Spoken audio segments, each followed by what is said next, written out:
Yes. We're recording this. Yeah, I have a problem navigating around. I keep wanting to bump into walls. And I was really impressed with your hand movements, Diane. I was trying to figure out how to possibly do that. I had no idea. Actually just turning the controls in your hands. That's how it went Okay. when you're in your headset anyway. Okay. Prasad, what do you do? How do you do it? Yeah, so in the headset it's easy, but on the PC, I don't think you can move your hands. You can move your head, but not your hands. So I think that's the difference between the two platforms, 2D versus VR. Mm-hmm. I'm gonna watch it on the front porch. Hazel, do you want to watch it on Zoom with me? Russ, can you please mute your mic?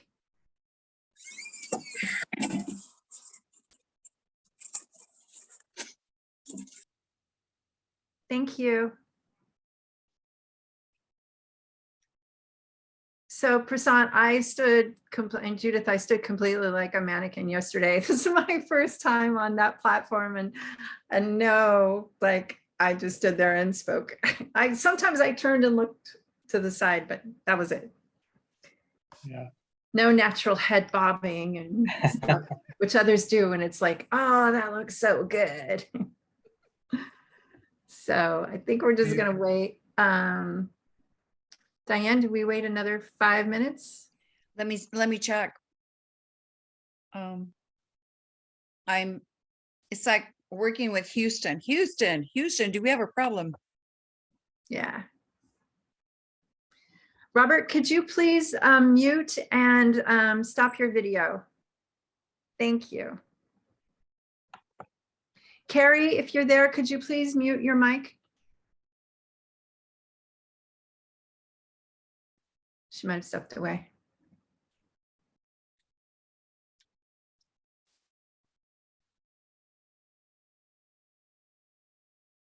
All right, Diane, let me know when you want to get started. Okay, I think it's at 1:35. Okay, all right, so we'll give it another few minutes then. Uh-oh, they're saying we can hear everything in all space. So maybe we need to stop the chatter, huh?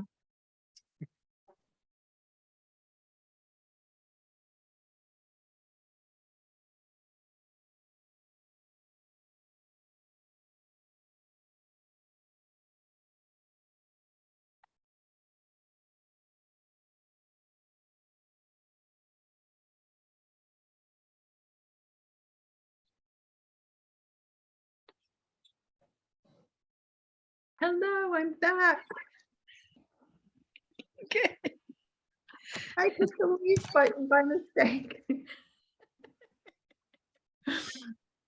I think they're officially going to start at 1:35, so 5 more minutes to start live streaming. Okay.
Hi, Judith. I sent you a message on chat. Are you able to receive my messages?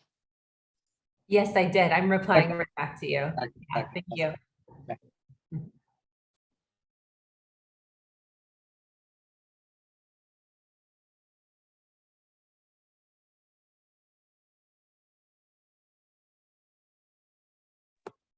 Prasant and Judith, we have a Zoom room number 6, that when it's time for you to go and deliberate your decisions, we can make that happen. So you'll just stay in the main room, and then the Zoom indicator will pop up for me, and we can move you into judges room 6.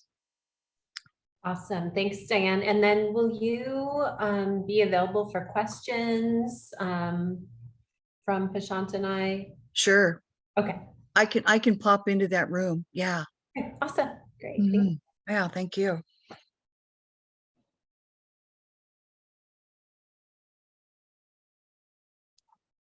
One minute. And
You ready to get started?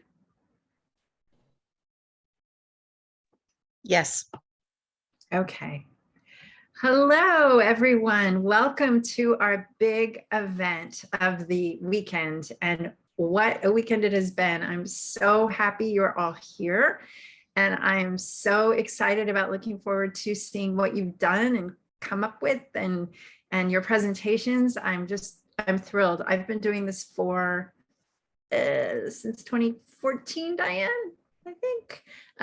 So it's been wonderful to see all of the girls who have gone through our program and come out, and the great things that they have accomplished in their life after coming through GSI. Not entirely because of GSI, but we have been told we had a little bit to do with some of the successes they've had. So that's really good. So I'm really, really happy you're here, and I hope you've had a good time of it. I know sometimes it's challenging. Technology has been challenging. I want to assure you that this is exactly what it's like in business. We have things come up that we don't expect. Sometimes we have technical issues when we're giving our biggest presentations. Sometimes things just don't work and we don't know why. I myself had my computer die this week, 2 days before a giant launch of a product and huge deadlines. So I understand the frustrations of technology not working as much as the rest of you.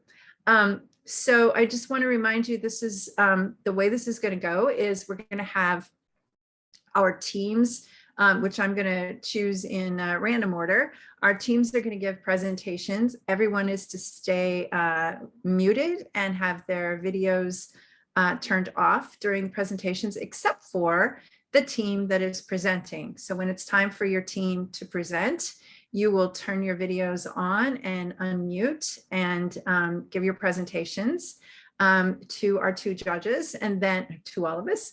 And then when you're finished, you will go back to the mute and stop video modes here on Zoom.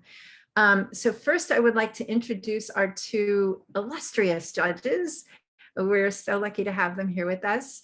But first, I want to actually thank Diane McClellan for her vision and her leadership and creating this amazing organization called Girls STEAM Institute that has really had an impact in so many ways on so many people. So Diane, thank you so much for all you have done. we all love and adore you, and we couldn't do it without you. So thank you so much. I don't know if you have something you'd like to say, or if you just would like to, wish everybody good luck, or whatever you'd like to do. You're on mute though. I want to congratulate all the teams that are here. And again, thank you again to our judges, Prasant Shah and Dr. Judith Dennery. We can't wait. I was in another ballroom just praising you and saying that our world is going to be in a good place when you are in the leadership position based on what we're seeing here, that not to worry the rest of the world, because we've got some very capable young women coming up as leaders. So thank you, Deborah. And Deborah has been with us since 2014. She's helped recruit most of the people in my network in technology. And she is on the executive committee for Girls Team Institute. So thank you so much, Deborah, for your leadership and for helping us out today. Thank you. Of course, anytime. Okay, so I want to introduce our two judges now and ask you each to say something about yourself and sort of let everyone know who you are and what you're up to. So first we have Dr. Judith Dennery. I'm just starting on my screen and moving from left to right as I'm reading. So Dr. Judith Dennery, if you could please let us know about you. I know that you are, you're one of our steamers' moms. You're the mom of one of our steamers, rather, and you head up our parent teacher advisory group, and you're on our business advisory group, and you are a bioscientist. So you're something for us all to look up to, but someone for us all to look up to. But please introduce yourself. Thank you, Deborah. Thanks. That all of that is true. Happy to be here today. Thank you. Thank you for the intro. Excited to see all of the projects that you've been working on. Just a little bit about myself. My daughter Rose is 17. She's a rising senior. She was a part of the GSI event that was in person at NASA in 2019, and then she participated in the first online event in 2020. So yeah, I'm on the parents and teacher advisory committee. I was also a teacher in my past life. I taught high school science for 6 years.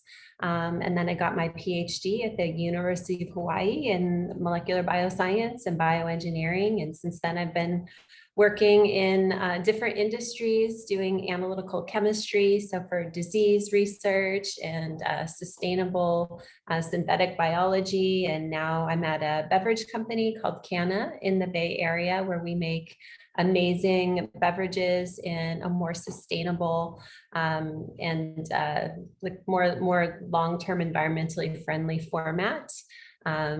So that's a little bit about my work and what I do. I also help support GSI and work on the science fair at our local schools. I'm really excited, in addition to my professional life, also being able to give back and work with young people, because I'm excited about science and really excited about women in science. That's it. We couldn't have a better judge. That's amazing, except for maybe also your cohort here, Prasant. Thank you so much. Wow, that's so impressive and a lot for us all to look up to and inspire to. So I love it. I love it all. So thank you. Yeah. Prasant, our other illustrious judge, would you be ever so kind as to tell us about yourself? Yeah, sure. Hi everyone, and thanks for inviting me to judge this awesome session over here. I'm Prashant. I head Intel's AI in Health and Life Sciences. I work with medical imaging, genomics, and all the different pharmaceutical industries, the use of AI. And on my personal time, I also I've been a coach. I've been a robotics coach for an all-girls team for a pretty long time, and then the team got better and better, and they've now surpassed my talents, and so I don't coach them anymore, and they're basically on to bigger things. I also help on some of the science fair projects, and I've also judged several of the engineering events that happen locally. So really happy to be here. Thank you, Prasant.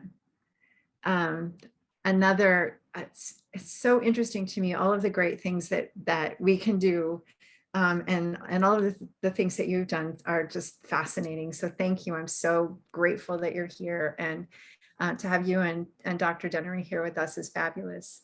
So I guess we should put you to work now and have our teams start their presentations. So I'm going to start with the very first team number I pulled is number 3, the Rusty Gears. So if the Rusty Gears could please turn on their video and turn on their mics, and you have 10 minutes. I hope, I wish you well, and I guess we'll go ahead and get started. I think I will keep track of time. So at 10 minutes, I will tell you your time is up. How's that sound? Good. All right. Are we going to be sharing the PowerPoint slides as well? You absolutely, whoever is in charge of Okay. that, you should share your screen, and all of you should go ahead and turn your mics on and your video cameras on. I don't know if this is your whole team, but yeah. Rithika, could you go ahead and share your screen? Yeah, for sure. Thank you.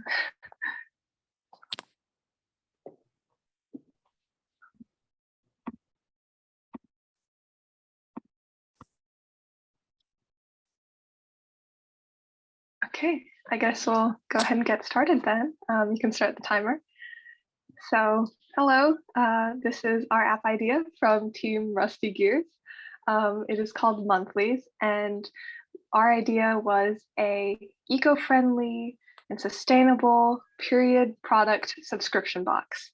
And it is aimed at making period or shipping out period products monthly as a subscription box service that are eco-friendly and made of sustainable materials like organic cotton, hemp, and bamboo.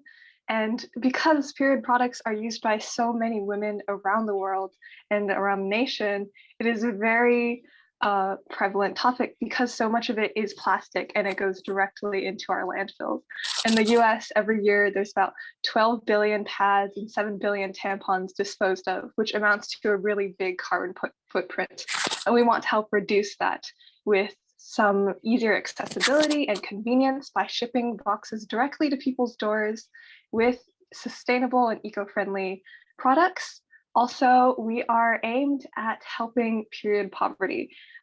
When people are in more dire financial situations, they can't always afford these more expensive products that they need every single month because of the things like the pink tax, which means that women's or items geared towards women that are advertising to women are generally more expensive than those targeted towards men. And we want to try to help with that. And so we are going to be donating some of our boxes and shipping it to homeless shelters and partnering up with charities to make sure that we can give back to our community. That's because our app is, it's women, it would be women owned, and we are geared towards helping other women in need. Our subscription boxes are very much made to be affordable. We're trying to make it as cheap as possible while also making sure we can keep on developing the company. And this would be really personalized towards women because we're all women here, and we would really try to help advertise towards them. And I have my lovely team members here. We have Maricela, who is the head of operations. We have Chloe, the head of marketing, and Rithika, the head of finance. And yes, that's it. From me. I'm the CEO, Livia. Yeah, that's all. Hello, my name is Maricela Gonzalez. As a VP of Operations, I'm responsible for how our business executes our ideas. Our business sources our pads and tampons from sustainable materials such as organic cotton. Our alternatives to these materials are bamboo and hemp. After we secure funds from investors and business loans, we will begin to acquire wholesale products from the company L. and simultaneously hire IT and app developers to help kickstart our app. We donate 15% of our profit to period poverty and women's homeless shelters. When we reach a large sum of money to fill our quota, we will manufacture our own menstrual products. We will investigate the wholesale and manufacturer companies, defects, and non-shippable items that are perfect for resourcing and distributing to people in need of menstrual products. We will also accept donations and charities, and our box materials will be 100% repurposed and recyclable materials. Our app would take an estimated 7 to 12 months to build and perfect, and it would take an estimated year to build up our business and our company. Thank you. Hi, I'm Chloe. I'm the head of marketing, and to show you how I would market our product, I will be using the SWOT analysis, which will kind of cover what, who, how, and why. Our strengths are, well, there are a bunch of strengths, but a strength is that it's very personally custom to women. And another thing that is very personal to people is social media, and we will be advertising through social media a lot. Our weakness is that the company is very new, so it won't have a lot of money to start out with. And on the topic of money, a lot of women in need can't afford period products, as we've said before. That's where opportunities comes in, which is that we will be, as we said again, donating some of our revenue and our boxes to women in poverty, which will help with destigmatization of said thing, which is super awesome and a very big opportunity. And the only real threat that comes with this is that, you know how politics are right now. It's very unsettled and stuff, but when have they ever been? On to you, Rithika. So hi, I'm Rithika. I'm the head of finance. So like we touched on before, our product is, or our company is a subscription model type company. So our subscription boxes, our average box would cost us about $20 to produce, with all of the, that's accounting for all of the products and freebies that would go into the box, and also the cost of actually assembling it and getting it out there. And we would retail that for around $35 to $40, giving us a $15 to $20 profit margin. So from the profits that we make from selling our boxes, we would be donating about 15% of that profit to nonprofits, or charities, nonprofits, and also, like we mentioned before, like women's homeless shelters, and basically just any organization that aims to reduce period poverty. And to start out with our company, we would be needing a little bit of funding. So we would go to three main places for funding. So the first place that we wanted to go was to angel investors. And then another option would also be reaching out to banks and other organizations that would be willing to give us loans or money to start up our company.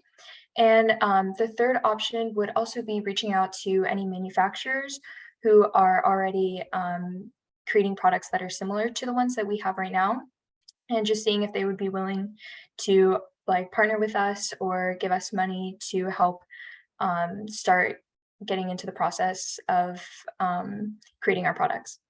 So the funds that we generate would be going to three main places. So the first place would be our app. So we estimate that our app would need about $60,000 to get it up and running. And for our products themselves, we calculated that it would cost us about $17,000 for us to work out all of the manufacturing and assembly of those products. And then for marketing, getting ourselves out there through social media and other venues, that would be around $30,000. So on the right, we have a graph right here, which is sort of like a projected growth of our company. So we started out with a hypothetical 200 customers, and we sort of projected how the growth of our company would proceed over the course of a year. And we project that we would end up having around 2,200 customers by the end of our first year.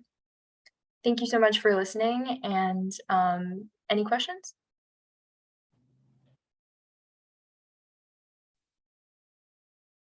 All right, thank you. So I think we can turn it over to the judges now.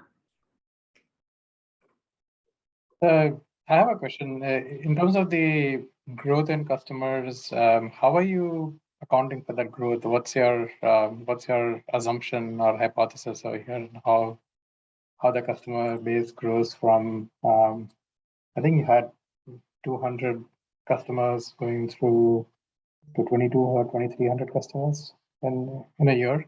Yeah, so we kind of analyzed like other companies that were similar to ours. Like we specifically looked at ones that had like the same model as our business, like the subscription model.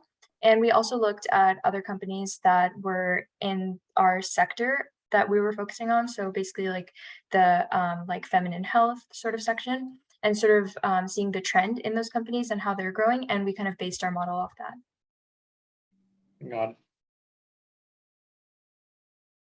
Well, great presentation. I've got a question for you on your timeline. Just curious why the 7 to 12 months? If you got more money, would you be able to make that faster? What does that period of time look like for your company? Well, for our company, we like backstage decided on a lot of things that would be going into the app, like some quizzes that would help you determine like the boxes that you need, and we looked at the average cost of apps have functionalities like we wanted for our app, and we made an estimate based on that. And we also looked at the average amount of time it would take to develop that sort of app and hire people to make that work for us.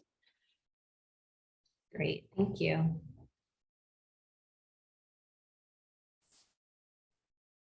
Who's your competition? I mean, are there any other companies doing something similar?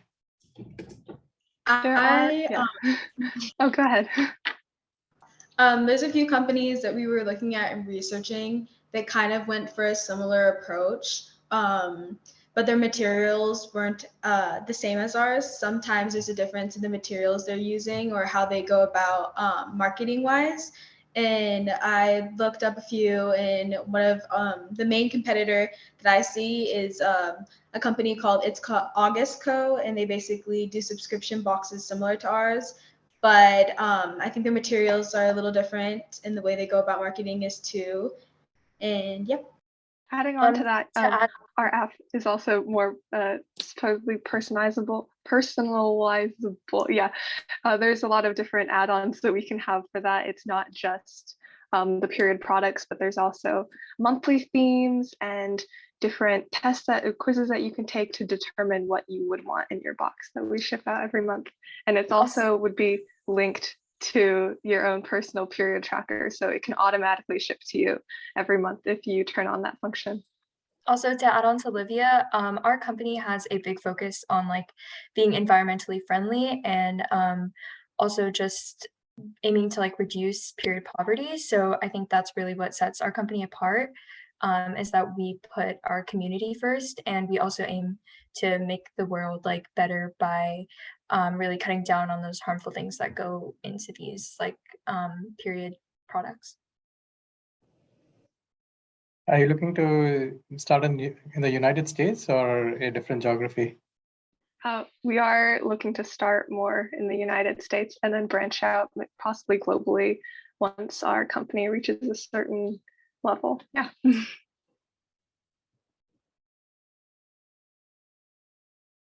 Great. And how do you make the decisions as to which charities to donate the 15% of the profit to?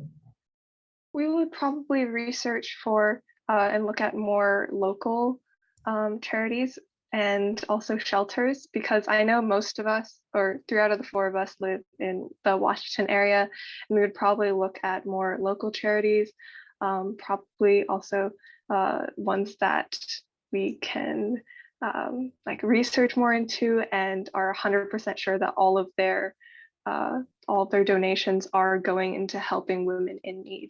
And yeah, definitely just starting out locally in our area and then branching out to bigger organizations as we move forward. Great, thank you.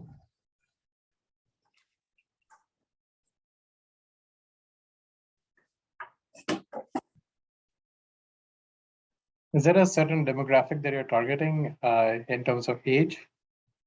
Our age demographic. Oh, you can go ahead. Yeah.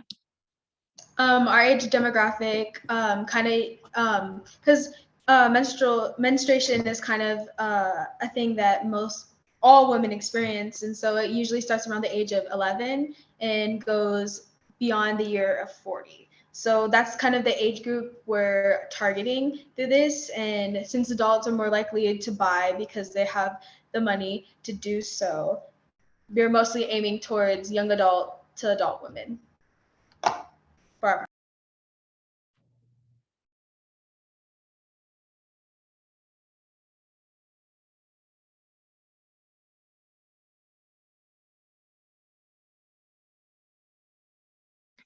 We have about 3 more minutes for judges. Do you have any more questions for the team?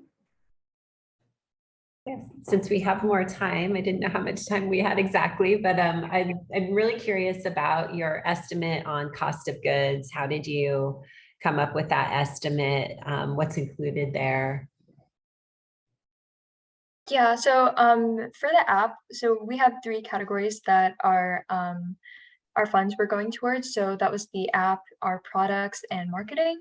So for our app, we looked at like a lot of companies out there that work with like small businesses to create apps, and we sort of talked to them and tried to develop like a quote, and they gave us like a quote for what our developing our app would be, especially since we have like a lot of features on there, like the personalization of the quiz, like the period tracker, that sort of thing. So we were able to get a really specific sort of answer on that. And then for the manufacturing of our products, we mostly looked at the cost of other subscription box type companies, but we didn't really get that specific, as there aren't a lot of other like period subscription boxes out there. And then lastly, for the marketing, we mainly focused on like looking at the cost of how much it would be to say like rent a billboard, or to put out like an ad or an advertising campaign on Instagram or something like that, and then just combine the cost of those. Great. And then on you have a $20 estimate it would cost your company per box to be able to provide that product and ship it. And then you're estimating it would retail for $35 to $40. How did you come up with that $20 estimate? So for the $20 estimate, so basically our company decided that we would have like the main service would be like just like the pads or tampons or whatever else that the person chooses for that month. And then we also have like add-ons that they can choose. So we kind of like looked it up on the internet and like looked at other sustainable female hygiene products that already exist, how much those cost to kind of create and things like that. And also we looked at other subscription boxes, like their costs for getting that good out there, and assembly and all that sort of stuff. So we just kind of combined that to get the $20. And then for what we were retailing that for, we wanted to have a larger like a larger margin between the cost of making that good and what we're selling it for, so that we're able to make a substantial profit. So we decided to up the price to around $35 to $40. Great, thank you. You had mentioned one of the weaknesses is around the privacy issue. Have you considered how you would ensure that the privacy is maintained and the privacy and security is maintained? Yeah, there are two different ways you can pay for the box. One way is you can link it to your personal period tracker, so it can predict, like it can send you the box 1 or 3 or however many days before your period. And the other way would be to just have the box like the 1st or 5th or whatever day of every month.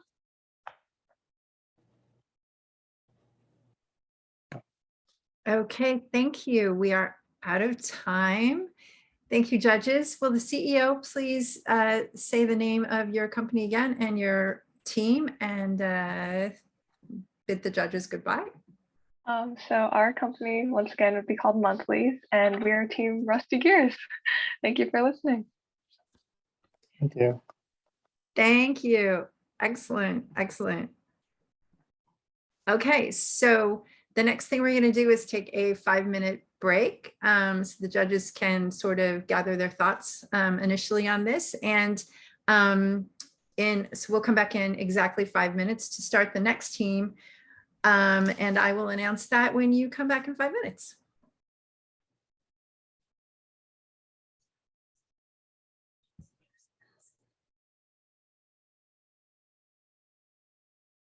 So do we break out into a different room, or how does this work? No, we're just having a little 5-minute break in between for the next teams to sort of get ready, and you guys, if you want to sort of write down notes or collect your thoughts or whatever you'd like to do. Okay. But we're all sticking around. We're just giving them a little break. Prasad, it's you and Judith will go into Zoom room 6 when you've heard all the teams. Okay. And you have a half an hour in there to determine who the winners are, if that's enough time for you. Yeah. Okay, great. Thank you.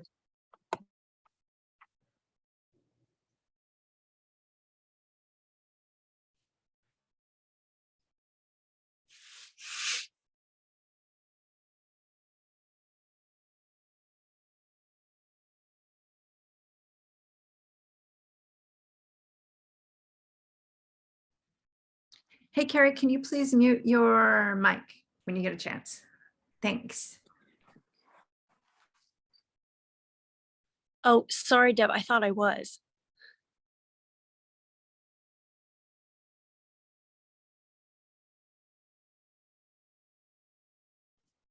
No worries. Thanks, Carrie.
All right, 5 minutes is up.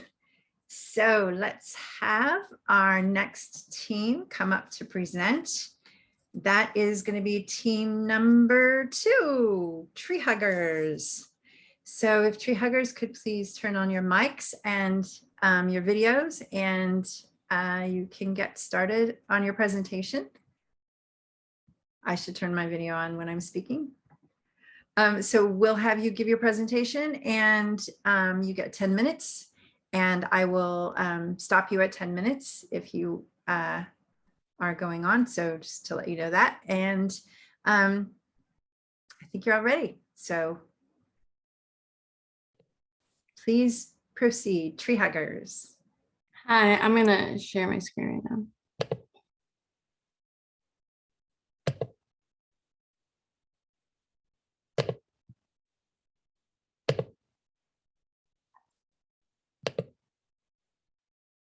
Okay. I'm just waiting to see that my other team member is ready. Yeah, I'm here. I'm Okay, ready. just checking. Okay. Hello, my name is Olga Carvalho.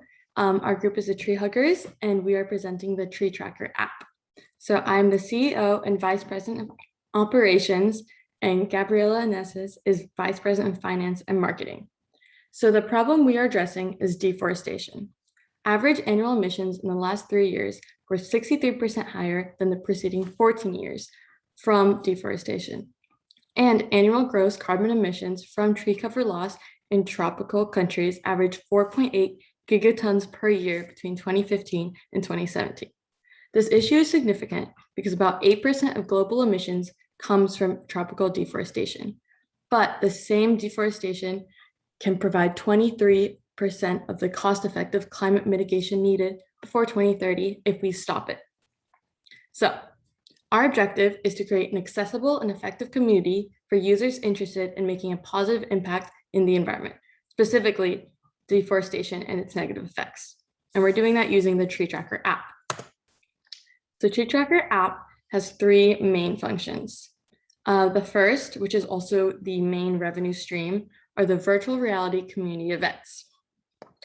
So we will be using a virtual reality platform to create a community of like-minded users through bi-monthly meetings that will connect local users to inspire action and change, as well as global users to just create a community and spread awareness of the problem because it's not talked about enough.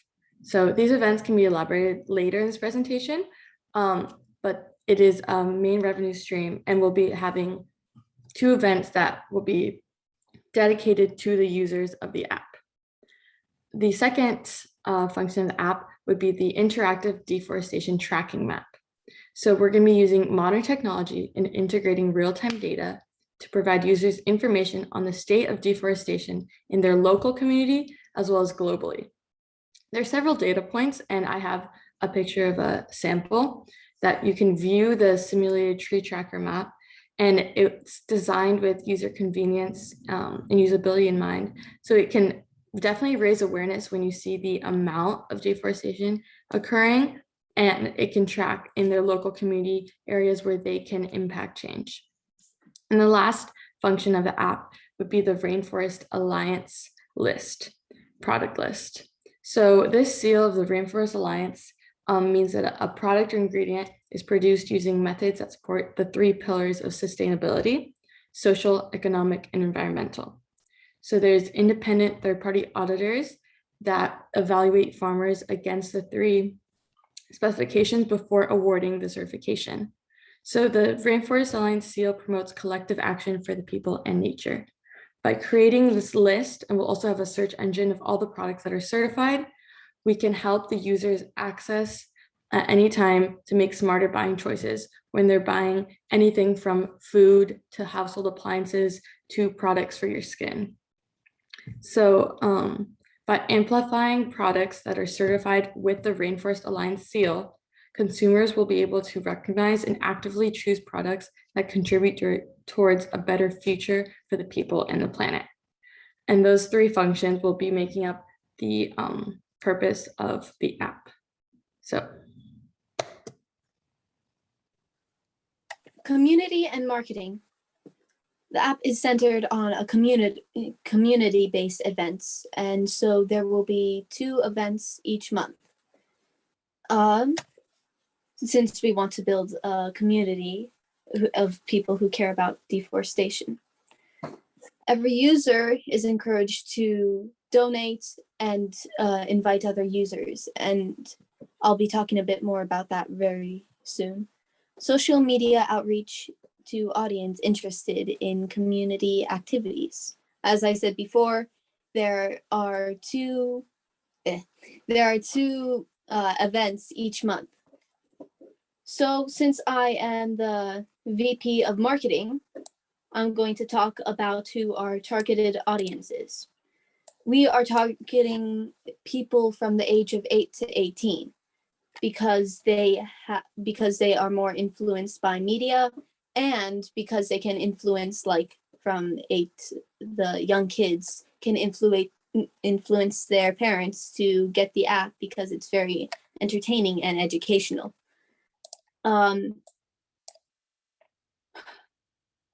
We plan to advertise on, we are planning to sponsor,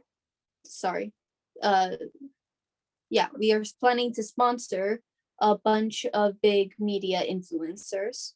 Doesn't have to be very, very big, just a bunch of influencers and spokesmen who care about deforestation. And of course, there will be word of mouth of just kids talking about the app, kids and people older. Again, this app is a community, so it's open to all ages. It's just targeted towards like young kids and teenagers and young adults. That is all for marketing that I have on marketing. Now on to finances. For our long-term strategy, we have, for our income for that, we have app download fee. We have app download fee, which is $10, $10 US to download it.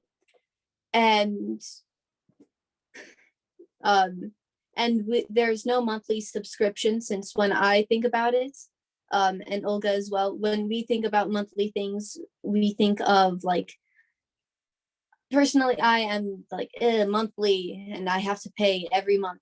It's just discourages me because I know I'll forget about it. And then one day I'll see it in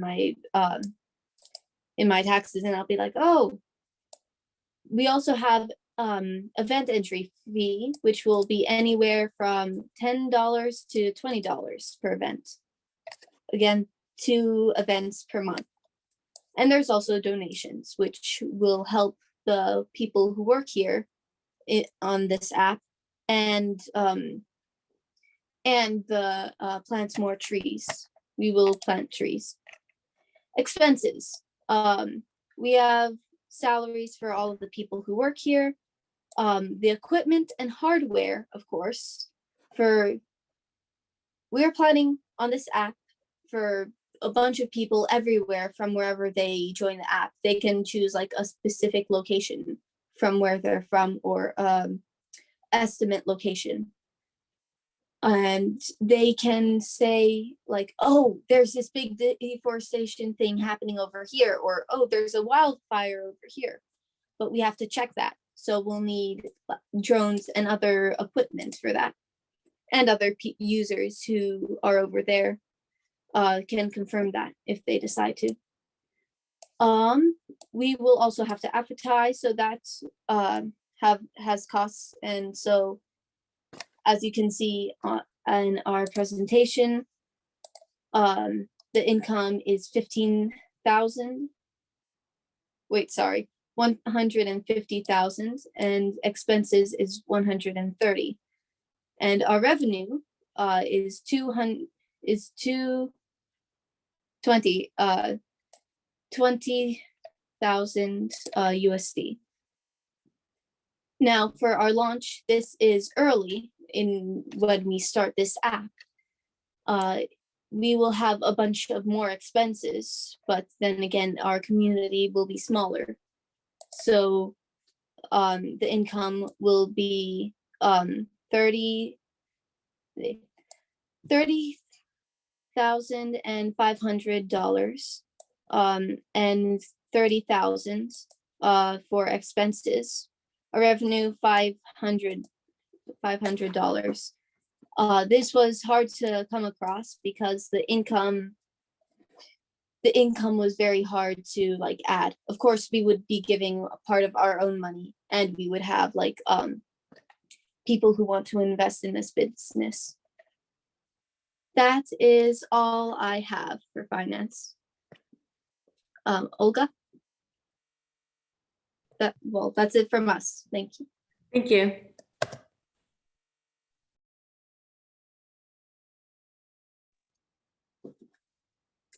Okay, Questions? thank you. Yeah, questions. Judges, you have 10 minutes to ask your questions, and you can start now. Yeah, I really like the sort of clear articulation of the problem statement and how it ties to climate change. In terms of your virtual reality community events, how would you attract the speakers or participants as such that you can charge, an event fee of $10 to $20 per event? If I understood that correctly, that you would be charging per event, and then proceeds for that would go towards the profitability of your business. Is that right? Yeah, so we would be like networking to create, we would have speakers for some events, but we would also the experience of being in the virtual reality, and we would create like a tailored event that would raise the cost, and that would also be like one of the main drivers of like interest. That's what really we want the app to focus on, is for people to get the app to join the events. So the events will be like a very high priority for us to be planning. So the speakers and everything. So to make sure that they're high quality, so people would want to join.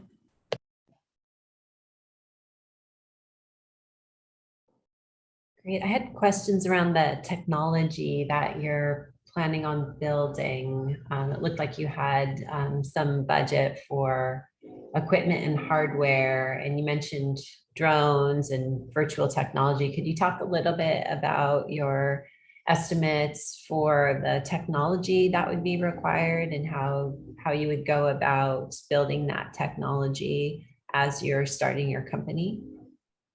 May I answer this one, Olga? Okay. So you're asking about the equipment and hardware, right? Yes. Yes.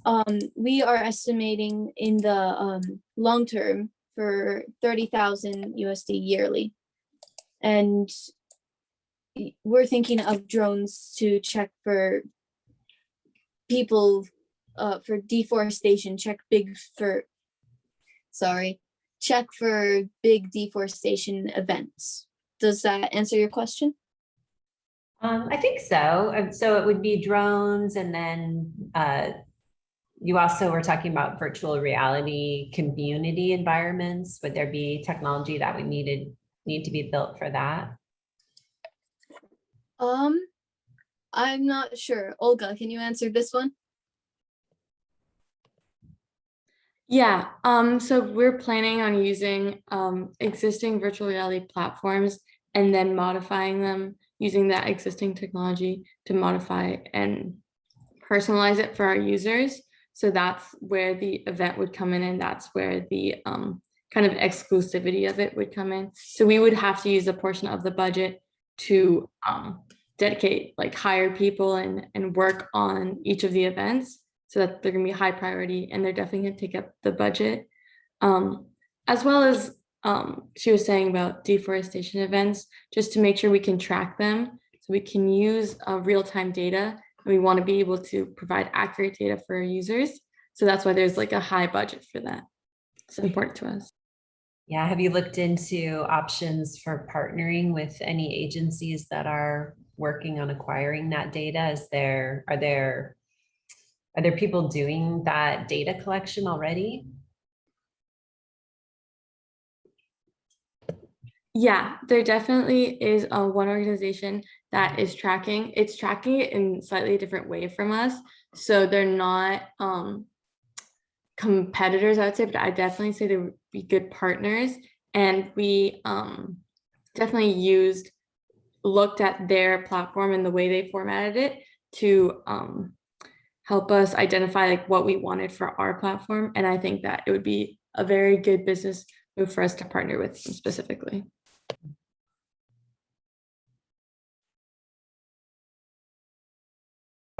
Drones can add a lot of costs. Have you considered, looking at satellite imaging? And there's a lot of public data available about that shows you satellite imaging, and you probably don't have to spend, because a lot of this, this data is for free, and you can use that to figure out the forest cover and what deforestation is happening. It's not as real time as you would like. So have you considered using satellite imaging as one of the technologies you could use to monitor deforestation? Yeah, it's definitely possible for us to use a hybrid model because the satellites will be able to cover like a global amount of information.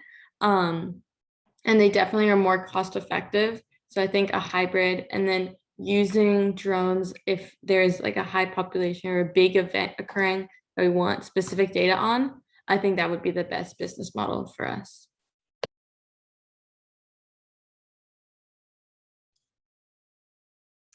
And I have a question about your focus. You said would be on people aged 8 to 18. I'm just curious how those people are probably the least powerful economic influencers too. I'm just curious how you're going to balance that with being able to maintain your revenue stream. May I answer this one? Okay.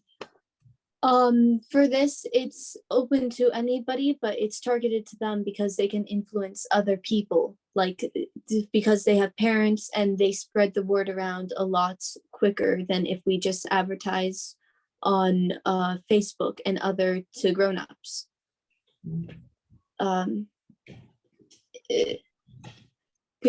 Is this answering your question, or is there a bit I'm missing? I think so. Just curious about how you target social media to that that younger group versus the grown-ups. For the events, we're planning on making them big things, like really interactive things that would be very fun for most ages, but especially the young ages, easy to understand and all. Mm-hmm. Great. And how would you make those fun? You said that it was going to be educational and entertaining. I drew, I'm not sure if this is very related, but I drew how the app might look. Sorry, one moment. Okay, this. Oh, cool. Okay. I can't see it very well, but it looks very intricate. It looks like you've got a lot of details there. Very cool. Yeah. We are planning on having like a news page of showing a bunch of things that are happening and educational, and have an interactive way to make that interesting and fun for new generations and young people. Cool. So the main source of your revenue is through these events. It sounds like it's $10 to download the app, and then rest of it is coming, most revenue is coming through events. And then you also had like the Rainforest Alliance Sustainable Product List. Have you considered any revenue generating opportunities through that particular alliance, and being able to get some sort of a referral revenue or something of that sort from that? Yeah, actually, affiliate links was something that we were looking into. However, it seemed it's a very long process to receive this because the list is like spanning a lot of companies. So there, it's not as solid that we would be able to receive the affiliate links. So we're going to focus on the events, but definitely if the users are using our app to choose a specific product, we're giving them customers. And I think that it would be a wise move to communicate with those businesses to try to receive some compensation for the like audience that we're giving them.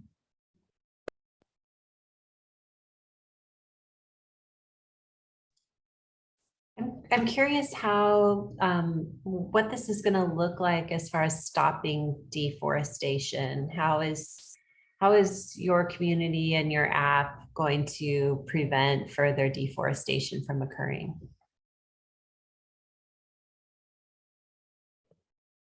So the biggest thing about our app is being able to spread awareness. And the second biggest thing is when we gain that big community of people actively working to it, the events can be centered on stopping, I don't know how to say this correctly, but there's big corporations and companies that are just buying lots of lands just with the purpose and the intent of killing the trees, and they don't have much regulation, especially since the EPA is like losing funding. So I think there needs to be a lot of public pressure.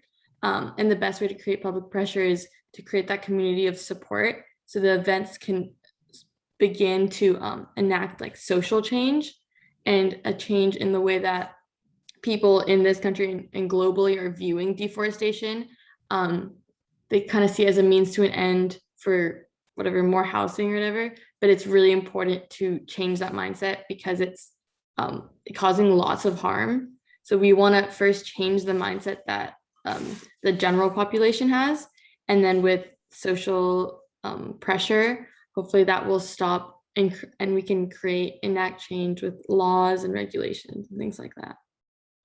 So part of the community events would be determining ways that the app users could be involved with social activism, putting forth laws or supporting new laws that could then be put in place against deforestation, or like regulating companies. How will you know, like, what are some of the indicators that your app is actually making a difference? I would say the members of the app, we would be tracking that heavily. And then I would say engagement with the app itself, like how many viewers or how many users are viewing the interactive map and how many of them are going to the events. And then I think when we have these events and we have this news cycle, we would want to help connect users from the same towns or communities to enact change like in their specific communities. So I think tracking what specific users do with their awareness and their information would be the best way to see social change like happening as a result of the app.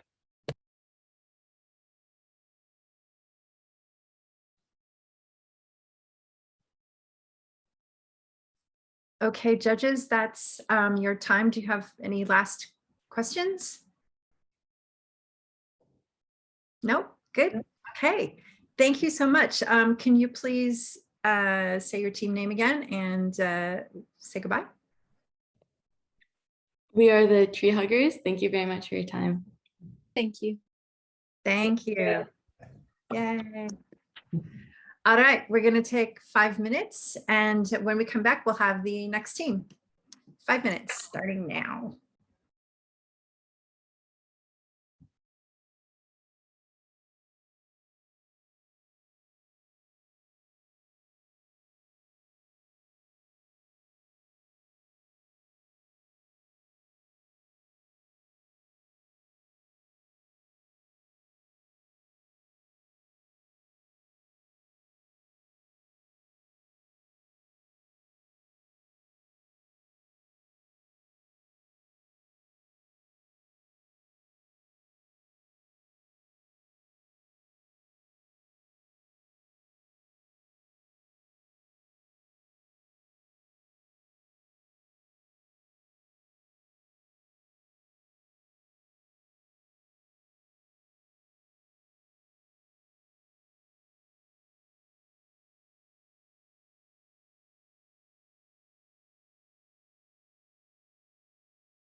Welcome back, everybody.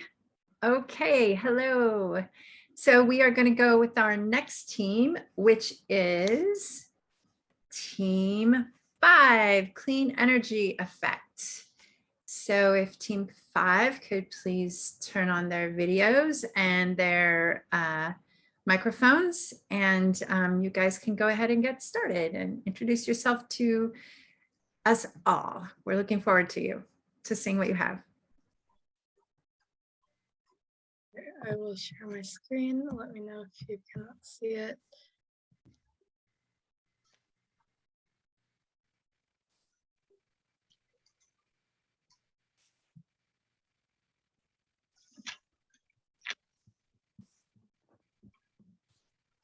Okay, hello everyone. My name is Tanzil Hussain. I am the CEO and CFO of a startup called Greenmakers. As the Chief Executive Officer, I manage the company as a whole, ensuring that each department is running smoothly. And as the CFO, I oversee the finances for Greenmakers and approve financial actions. I'd like to introduce my associate, Ishwari. Hi, my name is Ishwari Thora, and I'm the CMO and COO of Greenmakers. As the Chief Marketing Officer, I work to create revenue with brand management and advertising. As a Chief Operating Officer, my responsibilities include managing the day-to-day operations and working with the department heads. Our inspiration for the Greenmakers app came from our interest in combining humanitarian efforts and encourage individual efforts for improving the planet. To start off, here's a little bit about Greenmakers and our mission here. Around the world, there is a lack of clean energy usage and resources. People rely on non-renewable energy sources such as fossil fuels. To combat this, we created an app with the goal of making our communities more energy efficient.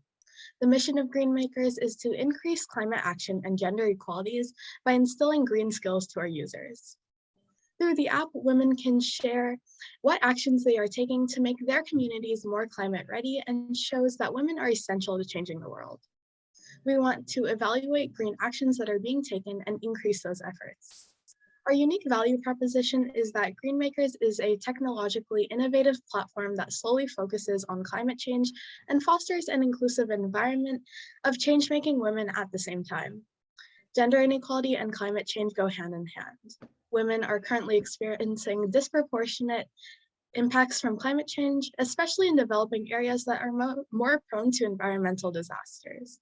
Women are less likely to survive these events and more likely to have a permanent injury because of disparities like mobility and access to resources. Women and girls also face more of a burden as their ecosystems degrade. They have limited access to education and more exposure to violence. Our app wants to address these issues by getting more women involved in the fight against climate change and directing efforts to the women in impoverished areas that need it.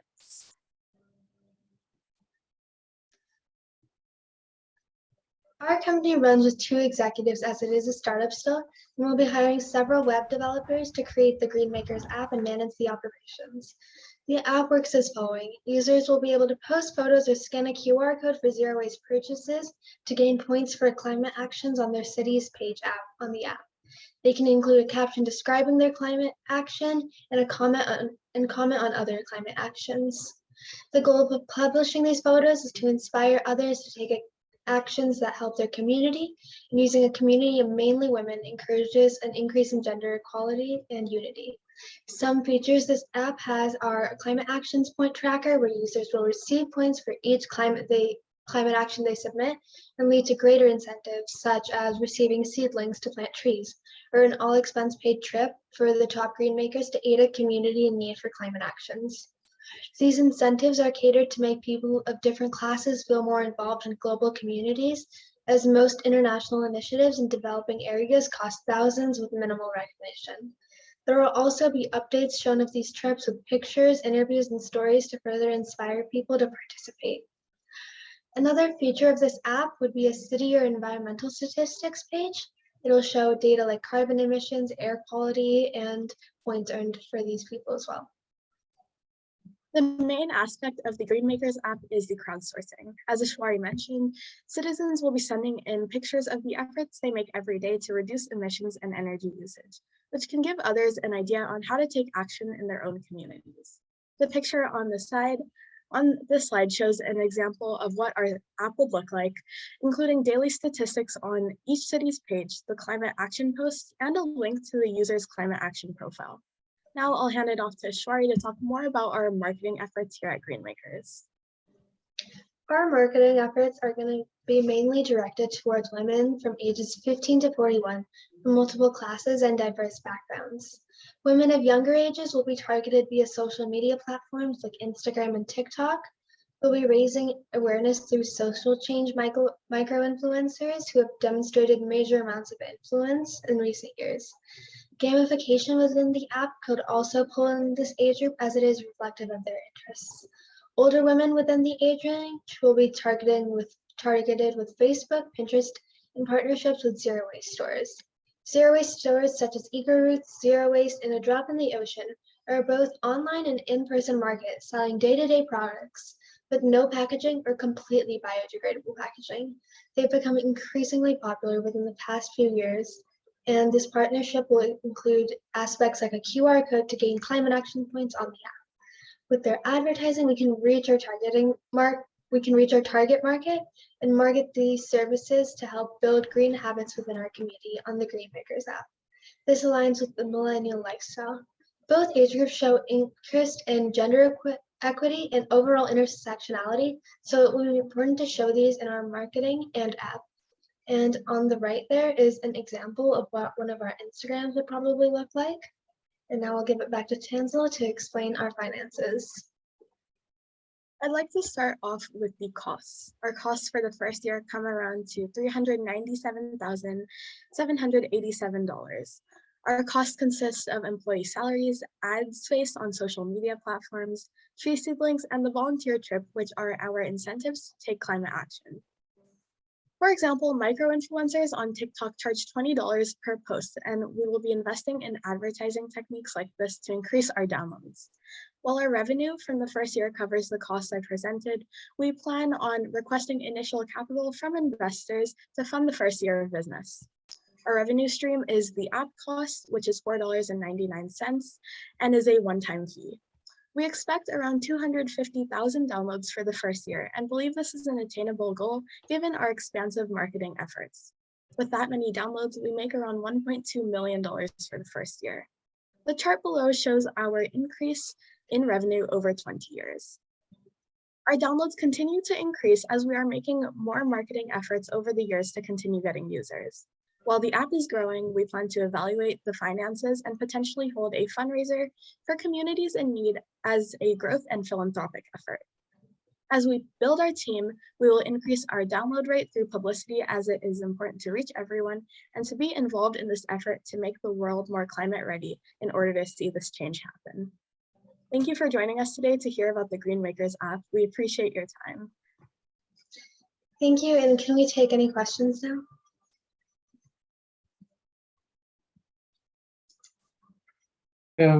Main source of revenue, by the way, great job. Thanks for putting this concept together. The main source of revenue is app downloads. Is that so? You're going to charge a one-time fee for app downloads. Is that accurate? Yeah, that is our main source of revenue. We are charging $5 to download the app per user. Okay, and then the various points that you get, the climate action points, each city would likely have different characteristics, meaning some cities are more public transportation friendly, some cities aren't. How do you actually ensure that you're not discouraging people who don't, people who live in communities where it's not as easy to take the steps that they need to take in order to earn those climate action points? Like some places in the United States, for example, it's very hard to walk from point A to point B. They deal with snow, they deal with a lot of different issues. Have you considered how would you customize climate action points per city or per region? And how would you go about ensuring that the users are not discouraged? For this, I think that is true that some points will be harder to get for certain regions. There are like multiple ways of getting these points. It's not just transportation. So you could maybe like build a garden at home, something just like shopping more sustainably. Yeah, Or- I'd like to add on to that. Any climate action is an action. And so all of those things count. There are multiple ways to make our world more sustainable. And the goal of the app is to just make sure that everyone is taking those actions and also to inspire other people and give them ideas as to how they can help their community. And that comes in a variety of ways. Do they also get, so there's the app aspect of it, and then generally speaking, I mean, people have networks in various social media, Snapchat, Instagram. So if they earn points in your app, how do they, are you going to have an integration into some of the social media platforms such that those climate action points can be shared or with their network? Or are you proposing that they build a network within this app? The goal is to create a network within our app because that's where our community of women come from. As we are tackling issues of gender inequality and climate change, we want to create this new community, new environment of women that are helping each other create a more sustainable community through our app specifically. Awesome presentation. I have some questions for you. One is around the gender inequality. Can you specify how your app is going to help help with that issue? Well, that's done in a couple of ways. So when it's mostly women on an app, I think it creates like a sense of community and togetherness and encourages more women to contribute to solving the issue. And also, like we said earlier, there are initiatives taken in like other countries, and these initiatives, so it's similar to like travel initiatives like the Peace Corps, are going to be done in places where women really need this help. Great. And what can you talk a little bit more about what zero waste stores and purchases looks like? I'm not really familiar with how to find those or how prevalent are zero waste purchases. What does that look like? Yeah, so those right now, some major cities have those, but it is kind of harder to find the in-person stores sometimes. So there are a lot of online stores that sell products just like day-to-day toiletries or food, things in bulk. They are sent without packaging or with completely biodegradable packaging.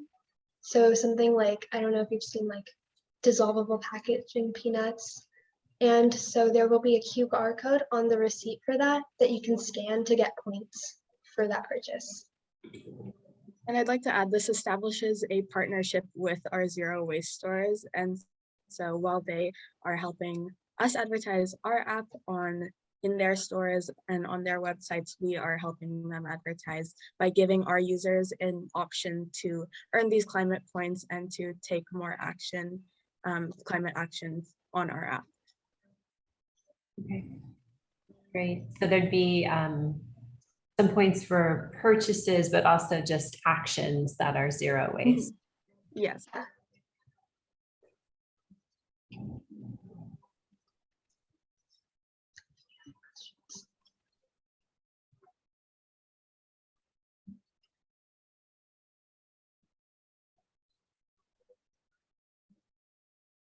What are some of the examples or avenues of winning climate action points, such as essentially mode of transportation where you shop?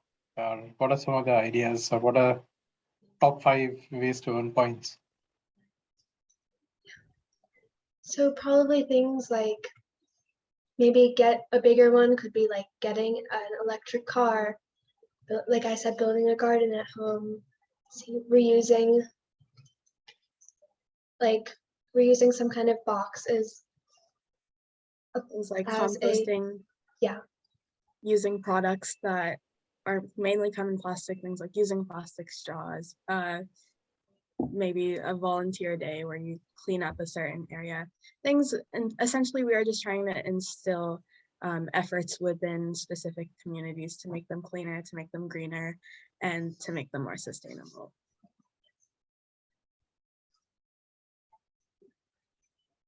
Curious what the community itself would look like if I were a customer using the app. What do you mean by community? What events would be happening, or what would that interface look like? Well, since it is like sort of a social media app, people could get together, decide to start their own little initiative, like plant trees in a deforested area, get together and pick up trash somewhere,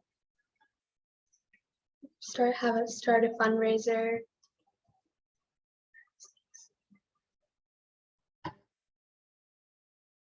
How would that be different from like Instagram groups or Facebook groups where people kind of self-assort based on their interests?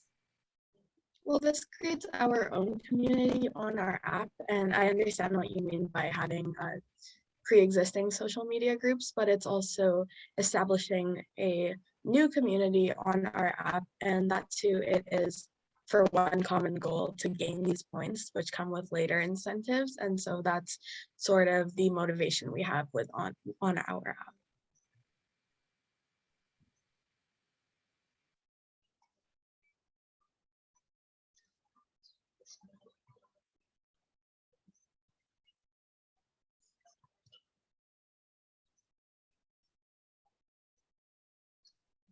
Judges, we have about 2 minutes left. If you want to ask some final questions. Do you mind talking a little bit more about your, I think it was 1.2 million expected in revenues. How did you go about with that calculation? We initially researched different apps that are similar to our size, or not the same as ours, but have similar missions, and just apps in general. We found that 250,000 downloads was an accurate estimate for the first year. And so we sort of used inspiration from other platforms that already exist to figure out how many downloads we would be making in the first year. And so we labeled that with the 250,000 downloads number. From there, we just calculated how much money we would be making if we priced our app at $4.99 and came up with that $1.2 million number. So most paid apps have a free version that people can try out, and then there are certain features that get unlocked when you go into a paid version of the app. Very few apps actually just offer you the paid version because people don't know what they're buying.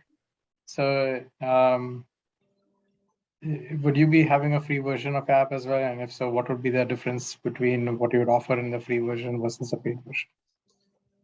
We will not be having a free version of our app. Rather, it would be more on a trial basis, like you mentioned. If someone is buying our app, we'd like them to have the full features rather than cutting some off.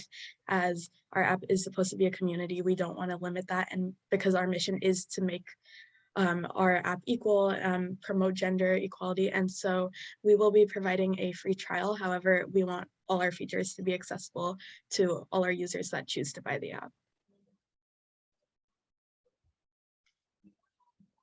One of the reasons why Facebook and Instagram and others are, they were able to build a community was because they were free and they were able to, those apps were free, but they made money through other revenue streams like advertising and everything else, which, may or may not be strictly positive. But do you see a tension where charging for an app can hinder the creation of a community because there's a bar to sort of Yeah. overcome before you can have a large enough community where you feel proud about showing your showing off your points, right?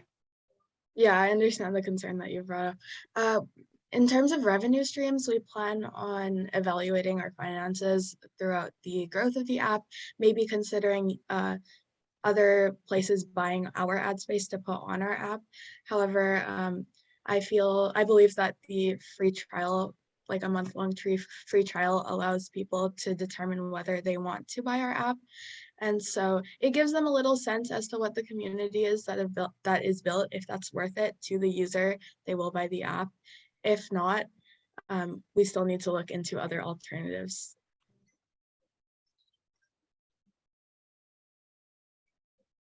Okay, thank you so much. Will you please say the name of your team again and thank the judges? We are the Clean Energy Effect. My name is Tenzil. My associate's name is Ashwari, and thank you so much for having us. Thank you. Yeah. Great, thank you. Good job, girls. All right, we're going to take 5 minutes and then we'll come back and announce the next team. We have 2 teams left. So a little break here. 5 minutes.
Welcome back.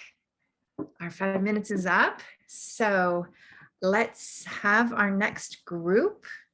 And our next group is Team 4 Eco-Essentials. So Eco-Essentials, could you please turn your cameras on and your mics and introduce yourself, and we'll get started with your presentation. Welcome.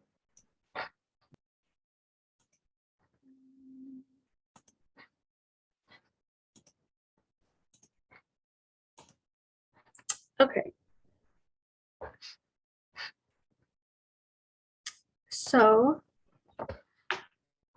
I am Geneva, and I am the CEO and VP of Marketing of our company, which is GoRo. My associates are VP of Operations, which is Carolina, and VP of Finance, which is Precious.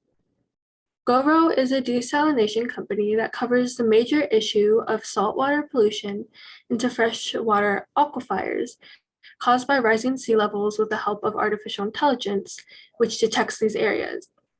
Now, the infiltration of saltwater often cuts off or restricts the citizens of coastal areas from being able to access the water source. So our main objective is producing reverse osmosis water filtration equipment and to sell that equipment to water companies that are affected by salt infiltration to their aquifers in an attempt to address both social and ecological problems. Wait one sec.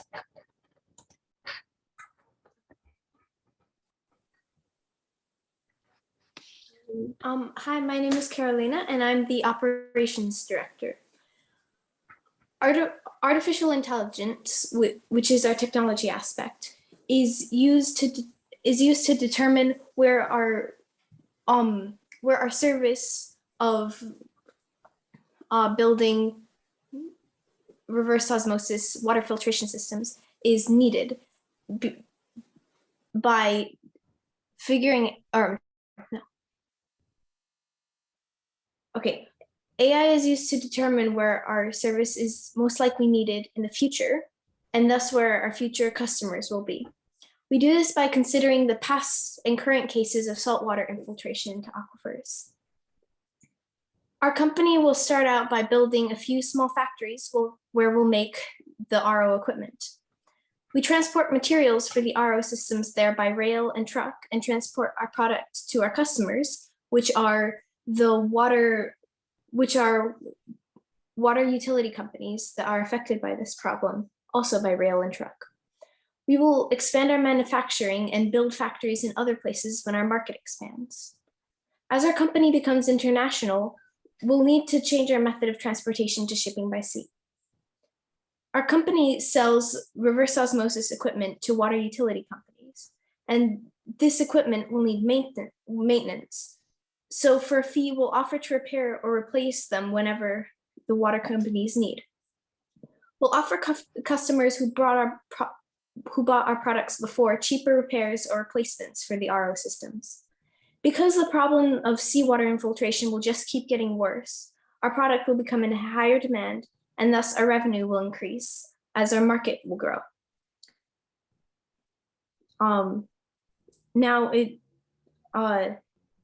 Now it's Precious's turn to talk about finance.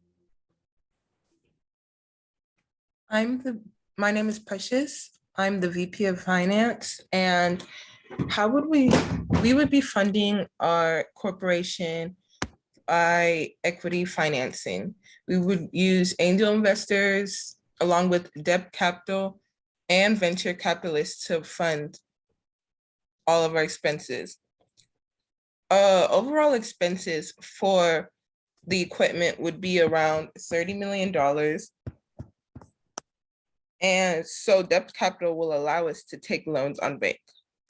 This investment is very profitable and has high return due to the maintenance aspect of our company and the recurring problem of rising sea levels and salt infiltration. Okay, so in terms of our main market will be tailored towards water utility companies. who rely on these aquifers that have been infiltrated with saltwater. We'll begin by having a website where all our information about our company and products will be listed, which, as you can see here, the image is just a sample of what our website might look like. And as stated previously, through the use of artificial intelligence and meshing of past and present data to detect the areas that are most likely infiltrated by salt seawater, we'll be able to predict potential customers and be able to market our company to those consumers. So after we are able to detect where those possible consumers are, we can send business proposals or teams so that these companies understand that we are a viable option or a viable solution, and that they can consider our products, which then as they can keep considering our products and as we gain more attention from these companies, we can expand our market, and then hopefully after amount of time, we expand it from being national to international. And that is it.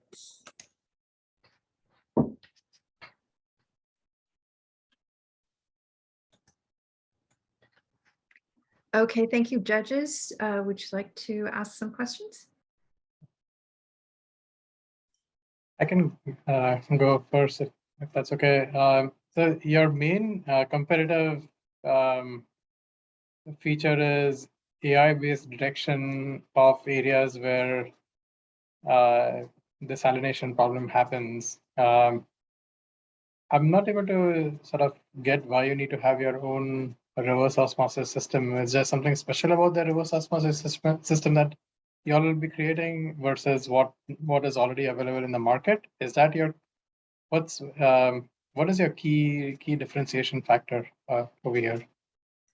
Okay, so the main factor is there isn't many competitors who use reverse osmosis system for desalination. Usually the main competitors use distillation or nanotechnology. One of them, they either use those because reverse osmosis is usually used for like home and individual use.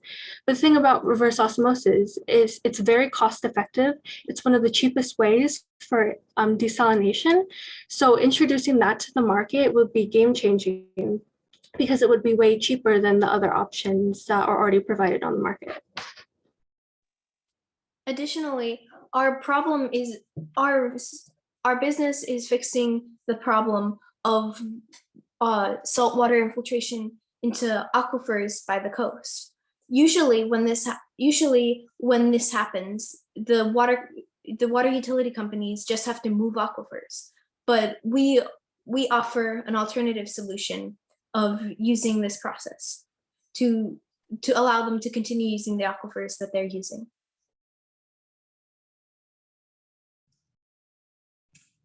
Thank you for your presentation. I was curious about how much of an issue this is currently, this infiltration into freshwater sources of saltwater. How big of an issue is it now? And what are the projections as far as how much of an issue it's going to be with climate change? So actually, the infiltration of aquifers is due, as I said before, is due to sea levels rising. And every year, the sea levels or ocean levels rise about 3 millimeters. And this, as the ocean keeps rising, because they rise due to extreme temperatures caused by carbon emissions. And as they rise, the problem will continue. And for aquifers, or for those specific plants, only 2 to 3% of salt water is necessary for the water to become unusable. So with our company, by being able to desalinate the water, the water will be able to be usable, and those people that rely on these aquifers for a water source will be able to use it. Do you have any data on how many people that might be, or how big of a problem, I guess, in trying to get these investors to sign on? What is going to be your demonstration of impact, why this is such a big problem? Yes. Oh, wait, do you want to go first? Yeah. Yes. So I first discovered about this problem last year when I did an honors earth science course, and my science book, written in 2013, talked about this as a major problem in coastal areas in the United States and around the world.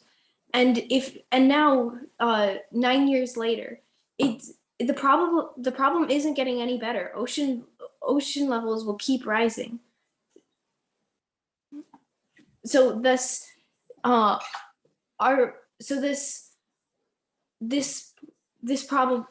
is a big problem. Go ahead, Geneva. Okay, I would like to add, while we were brainstorming, I know in the US alone, like this is just an added fact, 100 million people rely on groundwater, and that is usually tied to aquifers.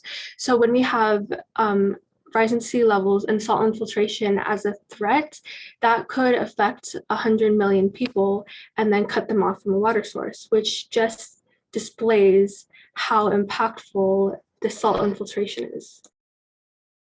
Okay, great. Thank you.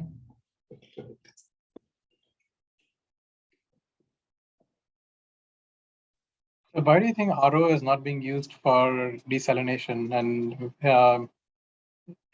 why is your technology more superior? I mean, why is it that your RO system is able to do that, whereas in the past nobody is able to do an RO system for desalination? So reverse osmosis is used to take seawater and turn it in and separate it from the salt to produce fresh water. But before that, when reverse osmosis is used on its own for seawater. But with seawater, there's lots of other particles in seawater other than just salt. There's organic particles, there's rock particles, and they have to separate that using big filters. When you take the water from an aquifer that has a lower salinity than regular seawater, because the aquifer was originally freshwater, then you don't, the utility company already has the filters necessary to filter out the particles from the aquifer. They already do that. All we do is provide them the reverse osmosis equipment in order to take the salt water out of it. Yes. I would like to add too that the reason why reverse osmosis is usually an individual, considered for individual like houses instead of on a larger scale, is because it's also relatively like newer. Again, distillation is more of the oldest way how people would desalinate water and everything. So the reverse osmosis, in consideration to that, is a bit newer, which is also why it makes us unique to other desalination companies.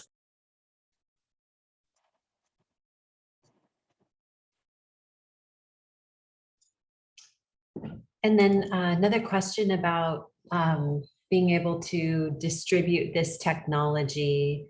What is the plan for the actual like transport of the equipment, training, and then are there costs associated with repairing the equipment? I guess have you accounted for all those costs of like actually getting people to use the equipment and use it for a sustained period of time? Has that been calculated?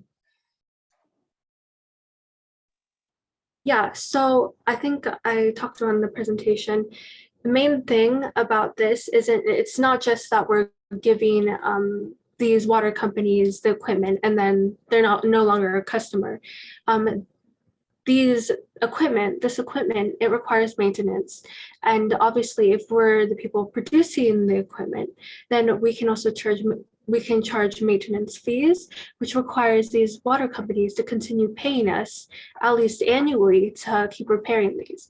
Because in the long run, it's more cost effective for them, but we still gain enough profit to consider the cost of transportation, and along with the other ways that Precious was talking about, how we would start our company in the first place, like venture capitalists and the investors.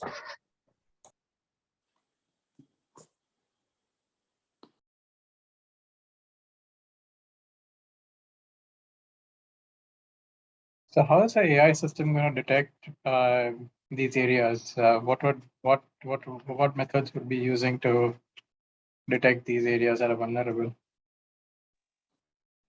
We will look at areas along the coast where saltwater has infiltrated aquifers in the past and in the present to predict along with sea level rise, which the rate of has been increasing in the past years. We will use those to determine where aquifers will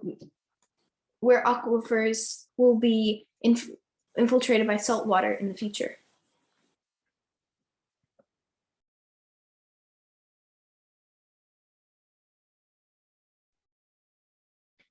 Judges, you have just a little bit of time. Do you want to ask one last question?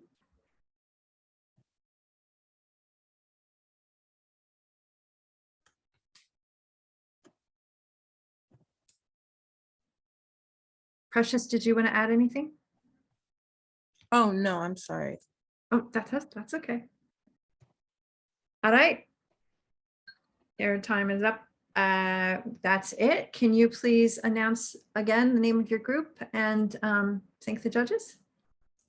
Yes, our team is EcoCentials. I'm Geneva, and Carolina and Precious are my associates. And thank you for listening. Thank you. Thank you. Thank you. Thank you. Excellent job.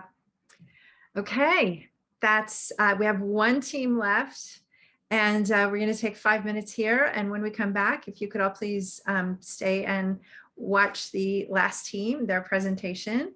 Looking forward to that. So 5 minutes. We'll be right back.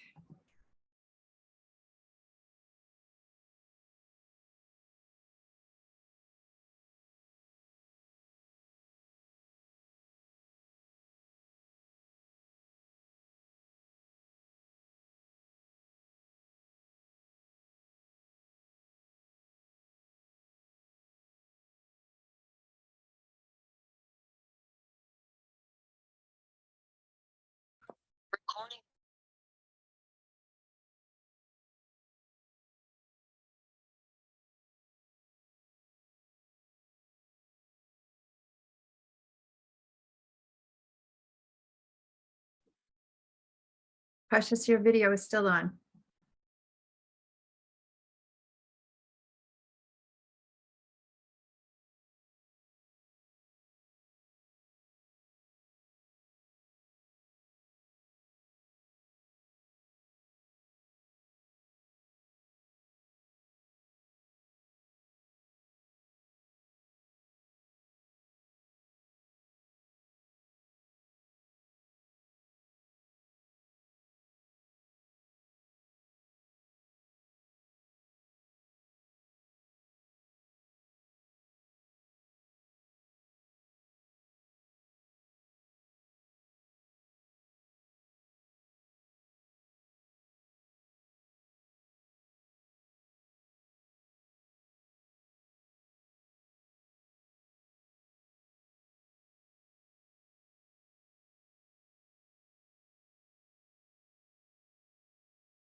Hello, we're back. It was a little more than 5 minutes. Sorry about that.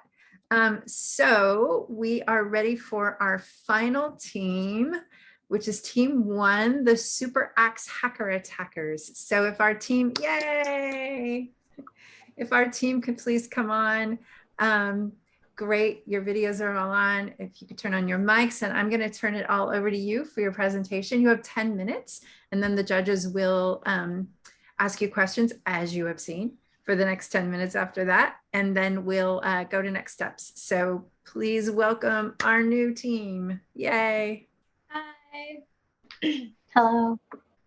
So we'll be beginning now.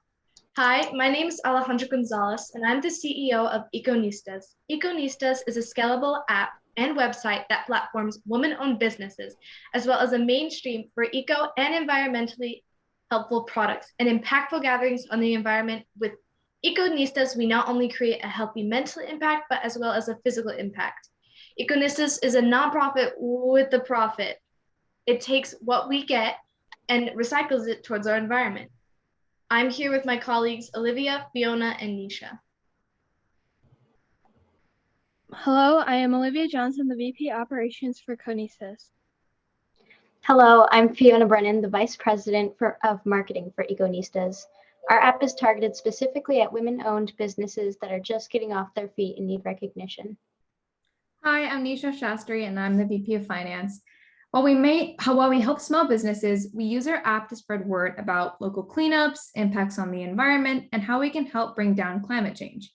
On the Econistas website, we take our profits and put it towards environmentally friendly, impactful things, such as donating trees to areas in need, helping to hire teams clean up areas with trash, and putting our money towards supporting eco-friendly businesses and companies.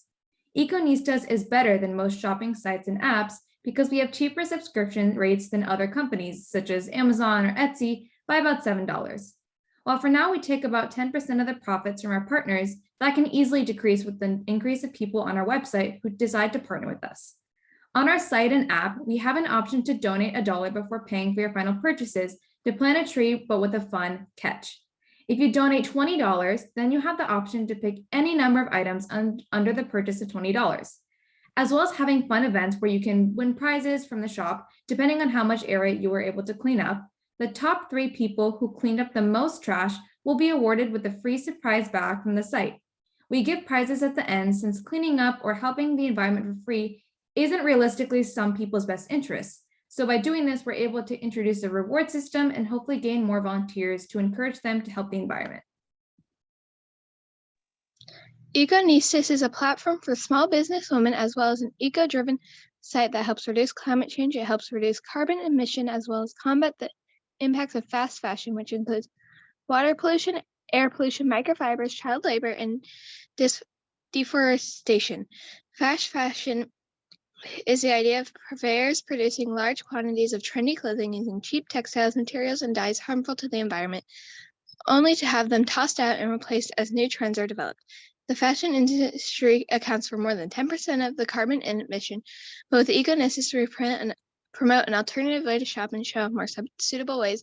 Econistas supports businesses who sell sustainable, environmentally friendly products, building a community of enthusiasts and combaters, which helping each other in the world towards a greener future.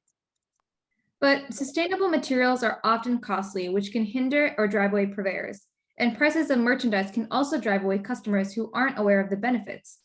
These weaknesses all source from the one question, what's in it for them?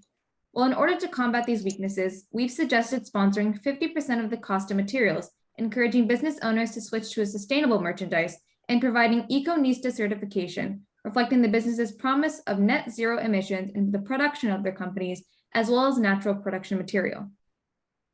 As support for small business and women-led businesses are on the rise, as well as the change for climate movements are starting to go on, we've entered back into the Paris Agreement and have made a goal of climate change movements to have zero emissions by 2050. And with all the small businesses that we have on the site, there is a spark for a trend with our environmentally driven ecological things.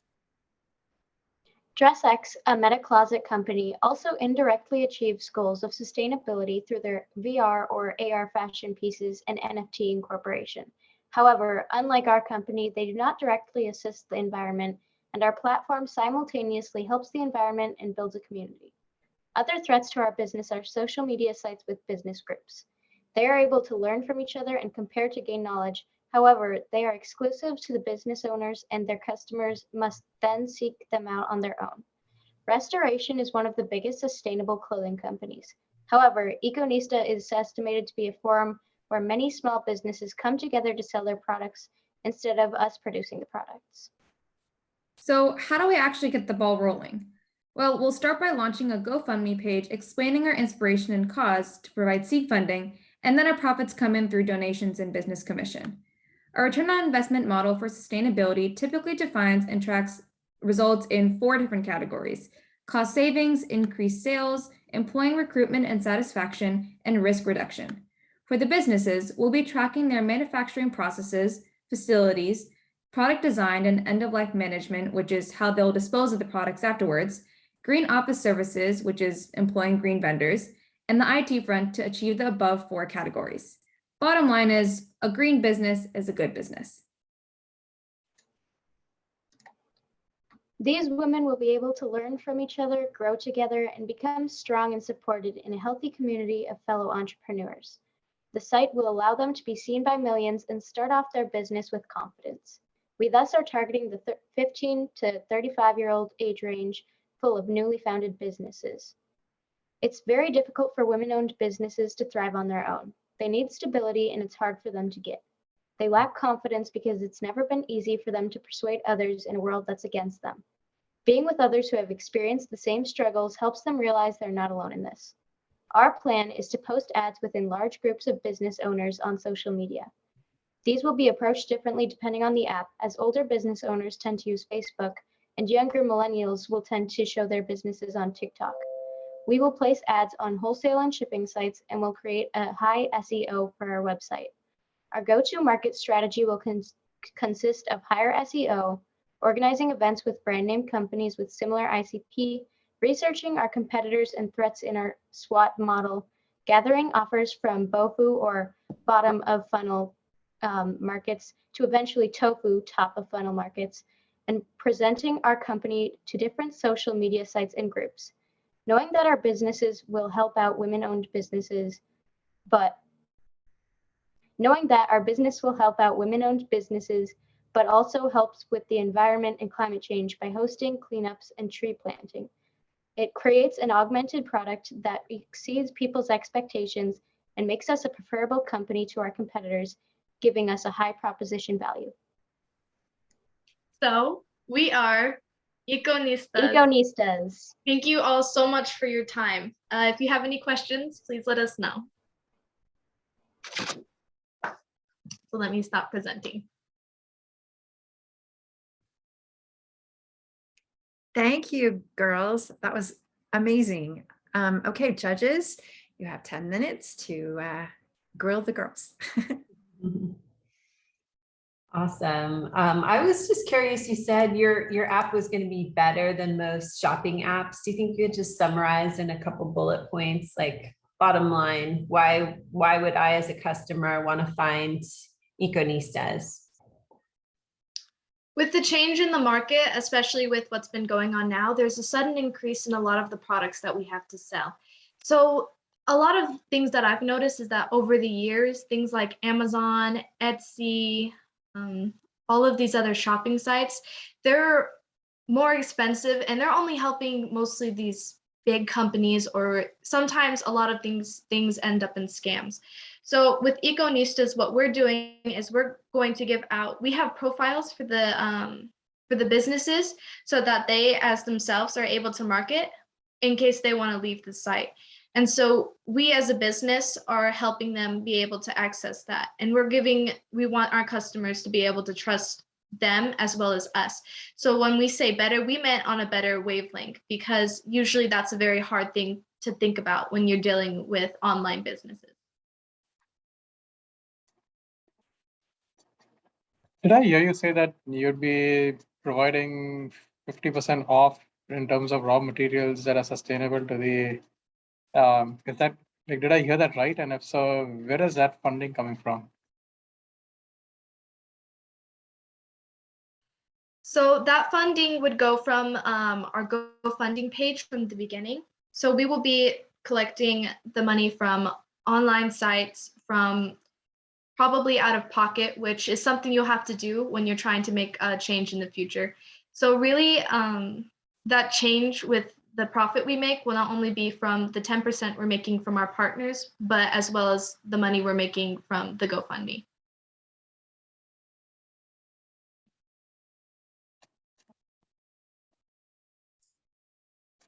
I had some questions on details of your second slide. I don't know if you can present that again, or if you could talk through, I think. Sure, I'll present it again. How you're going to make that initial, your initial revenue, the percentages part at the bottom. If you could talk through a little bit more in detail of 20%? Yeah, I guess I wasn't sure, like, what the 10%, the $8, the 20%, if you could go over what those. So the 10% for the profit is what we make as their business partners. So for everything that they buy from that business person, we get about 10% from that. So for example, if it's $20 and we're getting 10% from it, that's only $2, and that's still them making a majority of the profit. They'll need to make a majority of the profit as they are a small business, and we'll be using that to help make rounds up for our social gatherings as well as our trash pickups. So depending on how many people we get, that is why it was on our threats. For the $8 a month, what we do is we give them a free month where they can try and find their ground, see if they want to continue to do it on our site. And the 8th month subscription is something for them that they can do once a month. As I was saying, Amazon has from what I saw, it was a $7 difference for what their monthly subscription was. And so what we took that from all of those different sites, and we decided $8 a month for being able to vend is a fair price, since it's something that can easily be taken. For the $20 for each listed donation under the name, this was for the fun event that we had for cleanups and tree ideas. So our small businesses online, the ones that partner with us, are able to do something where if they can send out codes or links to other people, and whenever a certain customer accesses that, then they're able to take 20% of whatever that customer purchases or donates, and they're able to take that from what we get. So those are what those were. Okay. So for each event they participate in, there's some points that are accumulated that go towards a donation. Is that right? Yes, ma'am. Okay. Do you need me to keep sharing? No, that's okay. Thank you. Thanks for going over that detail. No problem. So if I could summarize, it seems like it's a shopping and like social awareness community website or app. Yes, ma'am.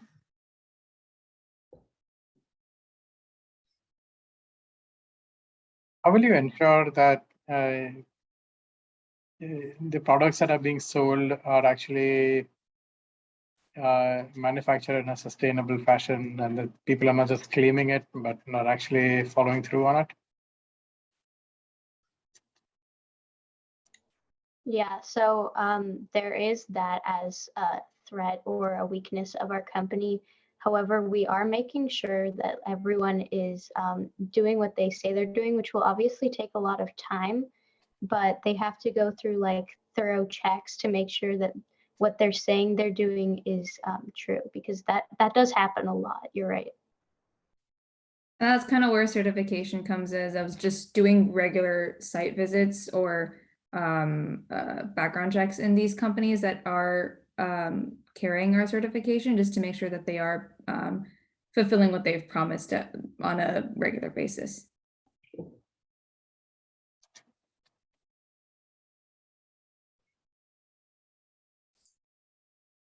And is there a business or a company that's close to yours? What would be the closest I think we talked about it a little bit where there's there's a lot of companies that kind of do one or the other where they'll either be like producing like sustainable clothing or they'll be kind of indirectly achieving some of the goals of combating climate change, but there's not really one that like builds a community and like helps the environment and also supports these small businesses and sustainable clothing all together. So we kind of mentioned a couple, which was like DressX, Restoration, and then of course just like the normal like shopping companies like Amazon and Etsy, Depop, like those kinds of companies. They kind of just only focus on one of these goals where we try to combat all of them.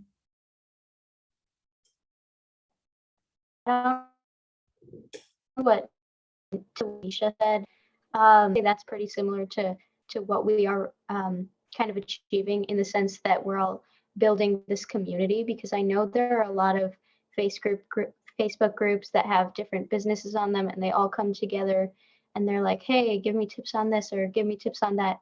But I'd say that's pretty close to what we're doing right now.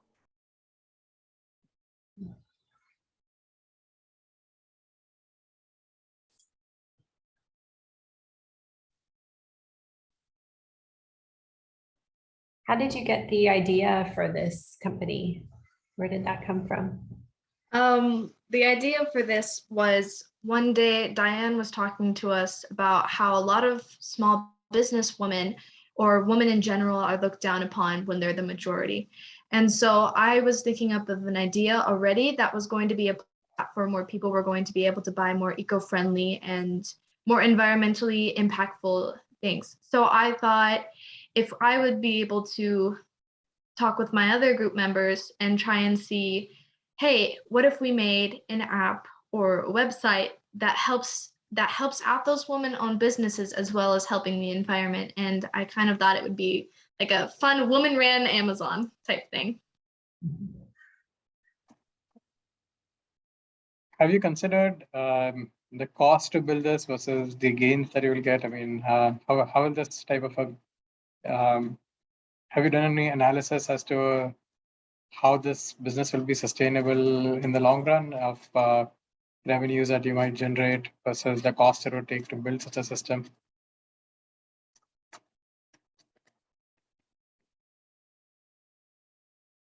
So for the striving of business-wise, for the cost and everything, that was definitely one of our weaknesses and threats that we mainly thought about.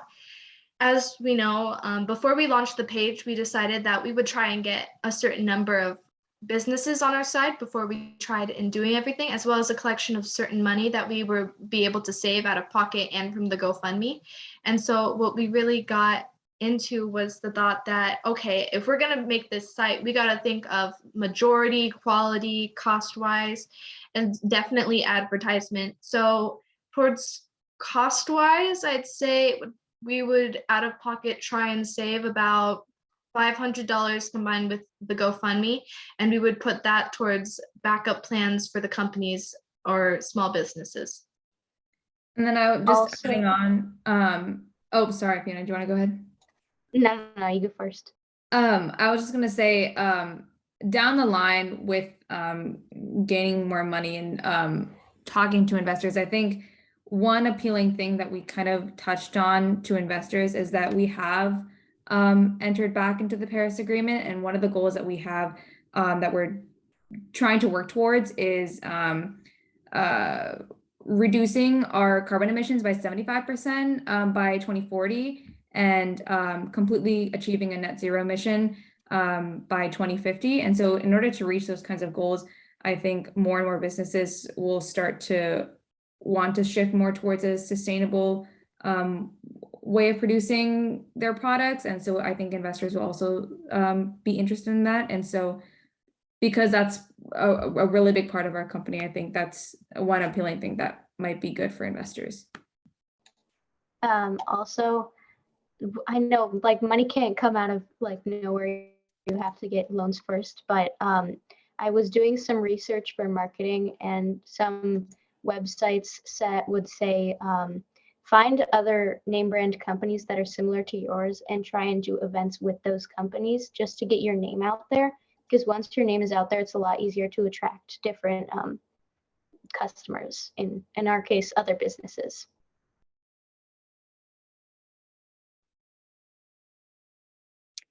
Okay, judges, that was 10 minutes. Do you have any more questions? One last question? All good? All right, I'd like to thank this group. Could you please say your name again and thank the judges? We are the Super Axe Hacker Attackers, and our app was the Econistas. And thank you so much for your questions and criticism. Thank you. Thank you.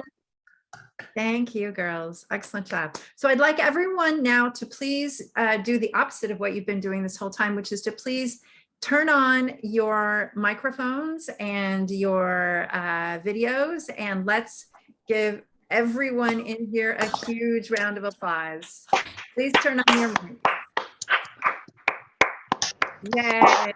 Excellent. Excellent. This has been a great cohort, and as always, an intense 2-day event. So I want to let everyone know who's watching that we have girls ages 13 to 18 in this group who have never met each other prior to signing up for this event. And they were thrust into groups together and asked to come up with some business ideas and to put them together as ideas that are in relationship to the UN's sustainable goals. And that's what this has been all about, was getting girls to think outside the box, to work together as a team, to support each other. And it's a really big part of what we do at GSI.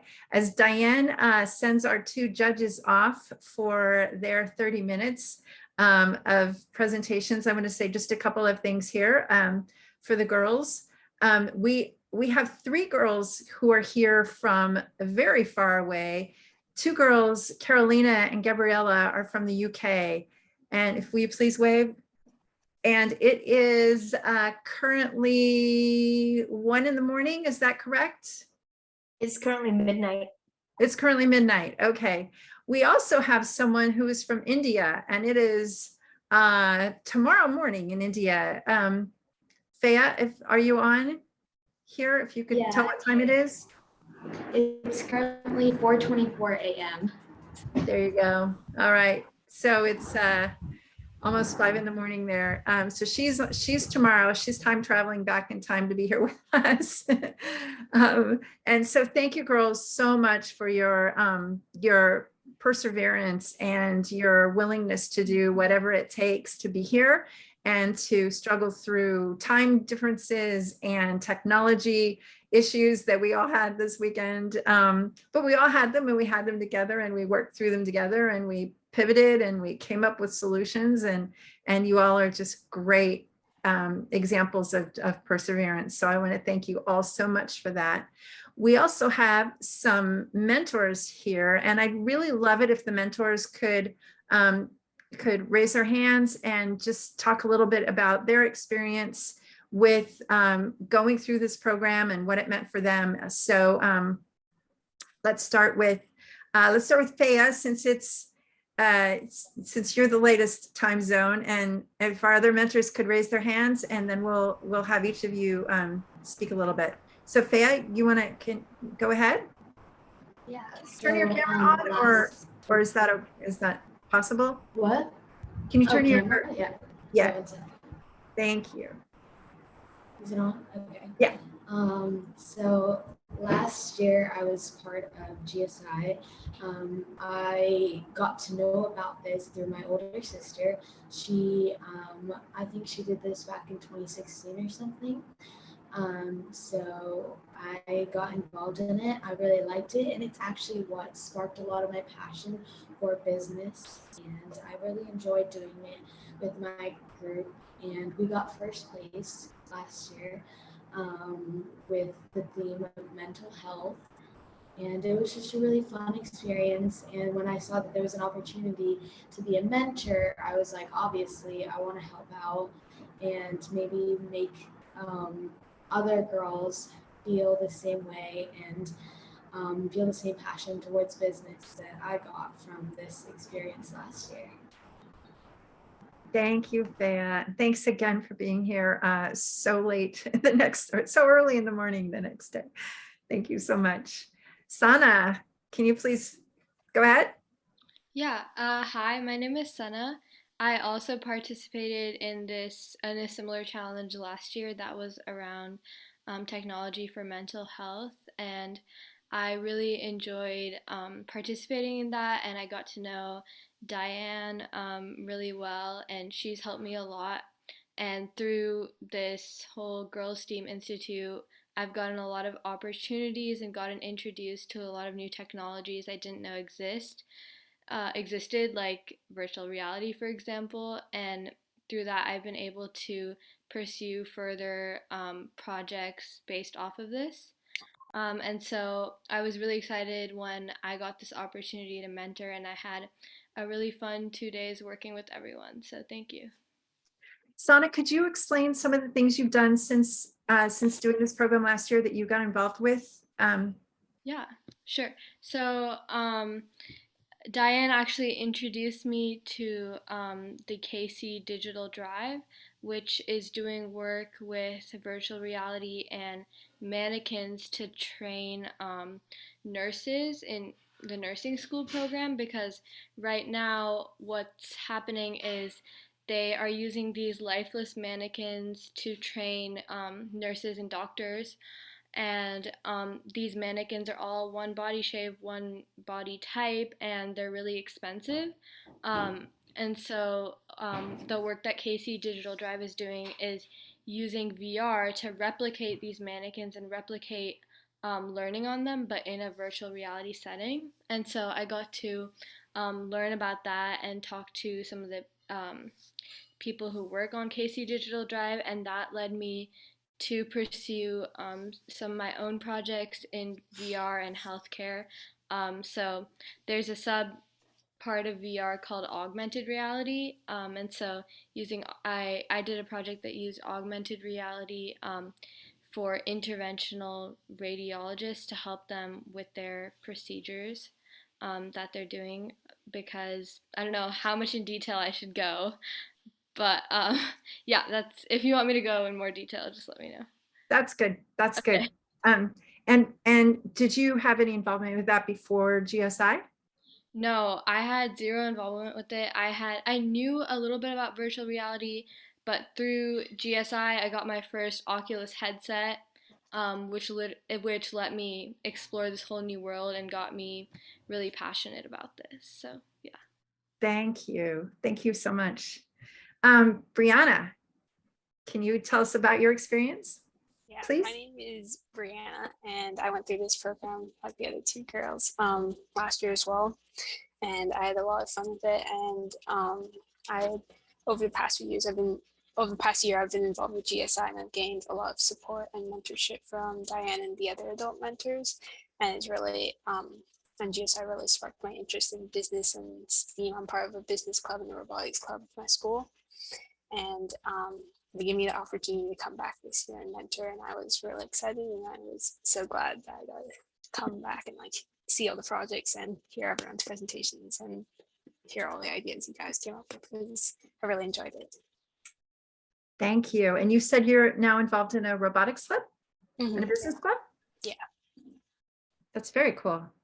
And were you doing that before you did this event last year? I was doing robotics in middle school, but the business club was like the main thing that GSI has really helped me like gain my interest in. Thank you. Thank you so much. And Kimberly, can you tell us about your experience? Yeah, so I was in the same program as the other three mentors about mental health, and I think GSI has helped me a lot. They like showed me more about virtual reality because I've never really used it before, and like Brianna, it helps me a lot in the business aspect, and I've started to start my own business, and they've provided a lot of opportunities and support to help me grow and learn a lot more. Thank you. Okay, girls. Yeah, thank you to all of the mentors.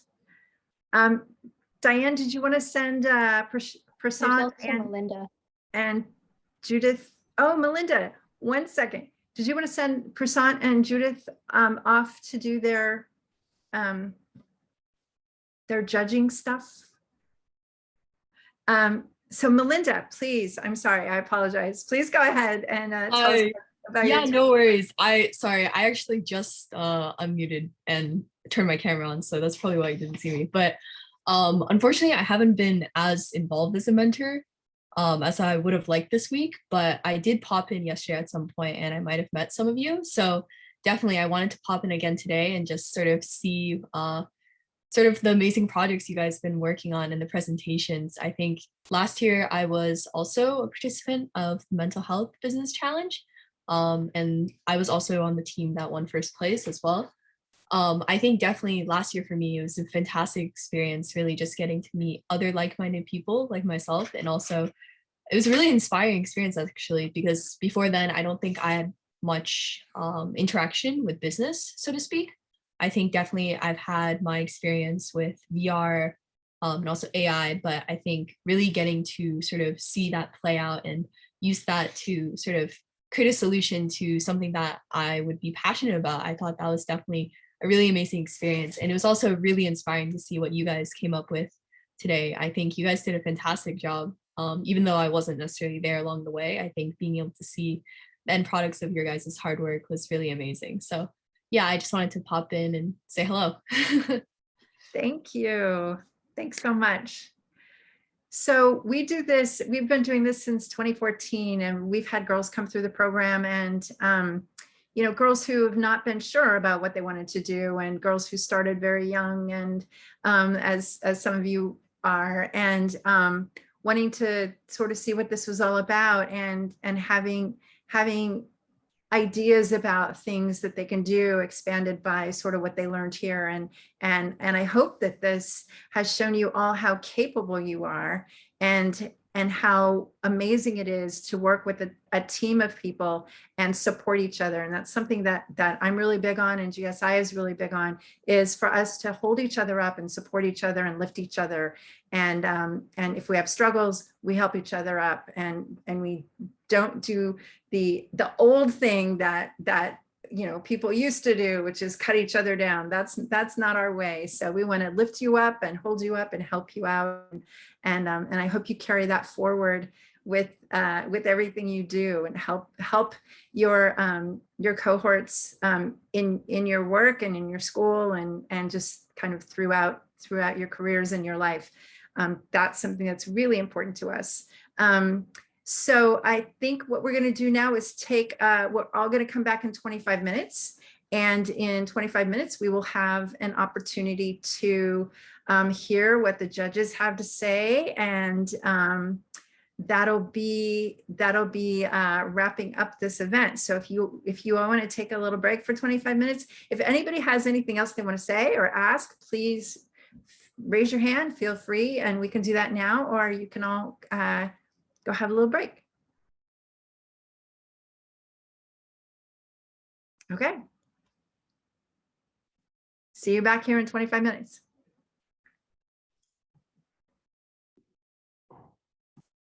Deborah? So Deborah or Diane, maybe yeah, for Prasanta and I on where we should go right now. Yeah, Diane needs to move the two of you. I can't do it. She has to do it. So alternatively, I'm not sure. We could, you know what? I can send you my phone number and we could chat if you want, but the two of you need to speak to each other. I don't know if you have your contact info, but let me see if I can reach Diane and have her take care of that. Okay. Okay. I can set up a separate Zoom meeting too, and just send it to Prashant. Yeah, that's perfectly reasonable. I love it. Adults who make decisions. Prashant, do you prefer Zoom or Google Meets? Zoom works. Google Meets also works. Whatever you prefer. Okay. And I just sent you, Prasant, I sent you my phone number, and Judith, I'm going to do that with you now too, so that you guys can reach out to me if you need to. But we should be back here at 1:30 p.m. Does that still give you enough time, you think? Yeah. Okay. All right. See ya.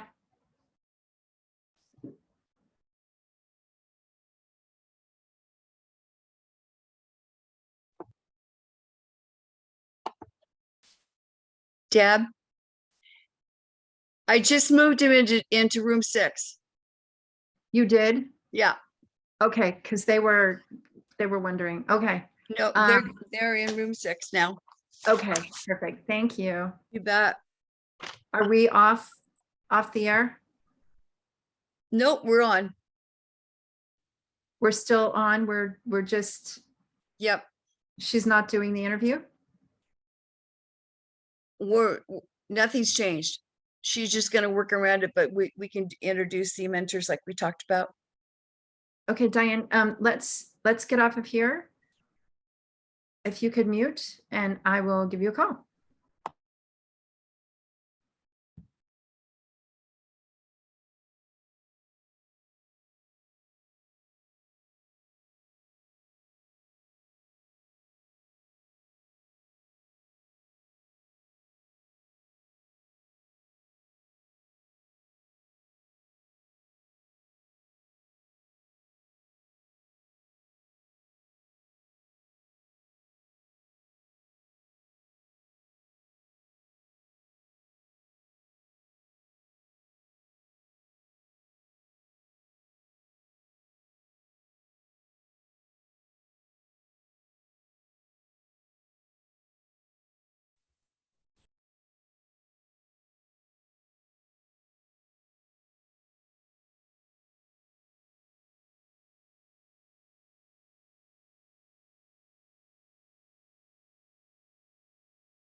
GSI,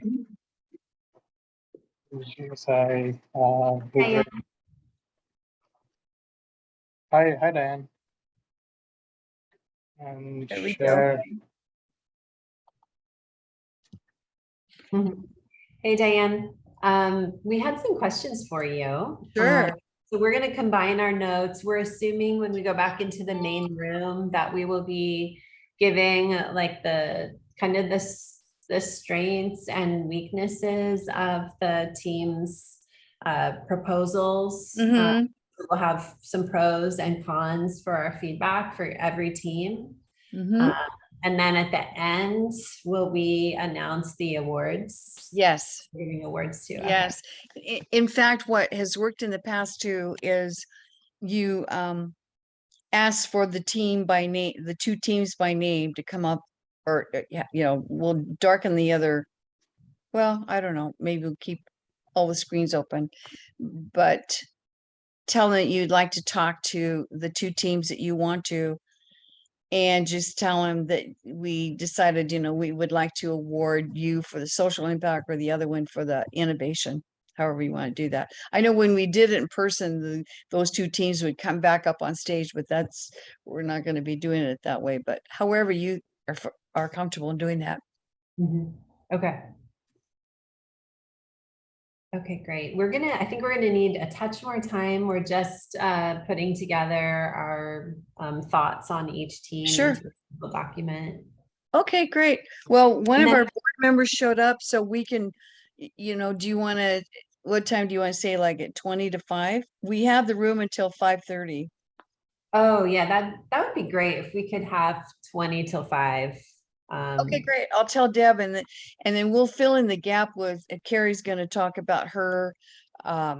She's the youngest one on the board right now, and she's going to talk about what her experience has been and what she's learned from the GSI program. So that can fill in that gap.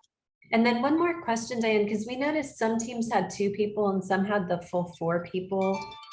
Without knowing like the rationale for that, we were just going to remove the part of the rubric around all team members participated and contributed. Is there anything like, I guess how would you approach that? The backstory is 2 of the teams had people drop out. They had complications of having a champion participating in a champion soccer match. So, I mean, there were one had computer crashed. So there were some other reasons why the teams just collapsed. And so because those team members weren't there during the planning stage on yesterday, they went ahead and formed these double roles for each person. So that's what happened. Okay. Yeah, I think we're just gonna remove that as a criteria. Yeah, I would too. Yeah, that's a good point. It does seem like the teams that only had 2 were at somewhat of a disadvantage. Definitely. Try to consider that. Yeah. I think there were 2 teams that had only 2 people on them, so they had a fundamental disadvantage, I thought, but I guess that's yeah. Okay, Deb's trying to reach me. Do you want me to pop back in, or are you okay now? I think you're okay now. We'll let you know. Okay, thank you. Thank you. Bye. Bye. Okay, so I think 15 minutes should be good. Thanks for starting this. Yeah. Thank you. I'll just start as you're Talking the judges with the team names. I'll just start populating some of my thoughts. Yeah. Great. Thank you. And I'll let you get back to your discussion, and I'll leave your room. Okay, thanks. Thank Diane. you both very much. Thank you.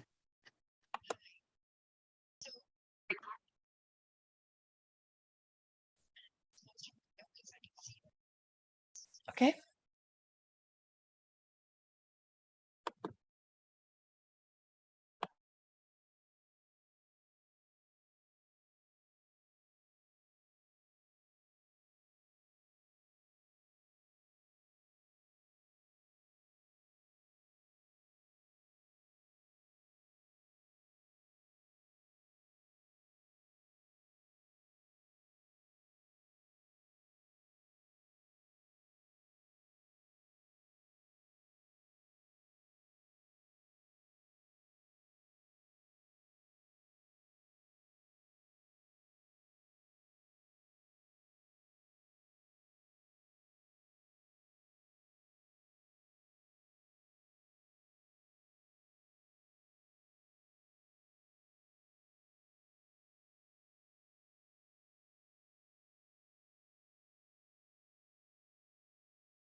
Carrie, could you please mute your mic for a second?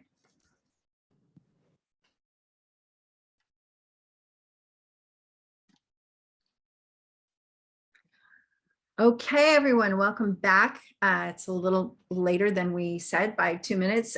So the judges need, you can all turn your cameras on if you want. It would be nice to see your faces.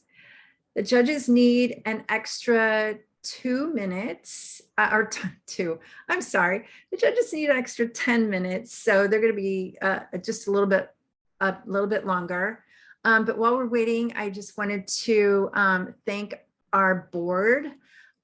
We have a great board at Girls STEAM Institute, and I'd like to talk a little bit about them.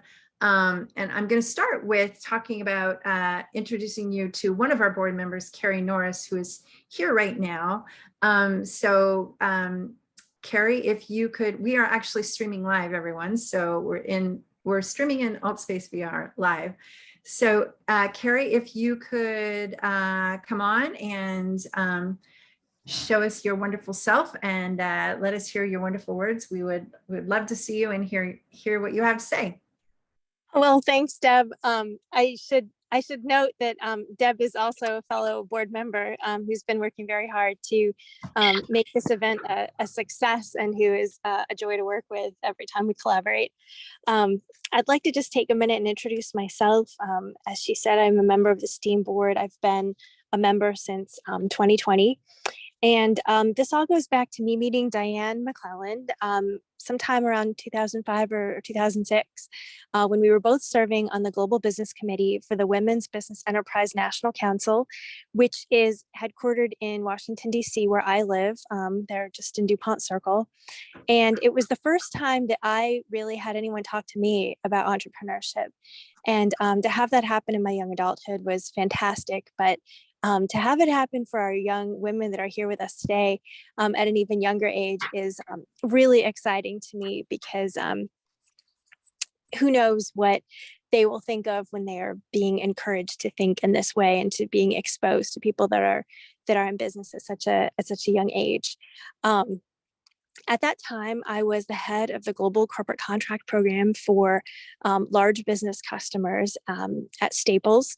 And I ran a program that spanned 51 countries through a strategic alliance with a French company. And that was a phenomenal adventure, something that I would wish for any of our young women. And I also went on to serve in a focus group of young women for the planning of the National Women's History Museum here in Washington, D.C., which is in the works. And that was an exciting thing for me as well.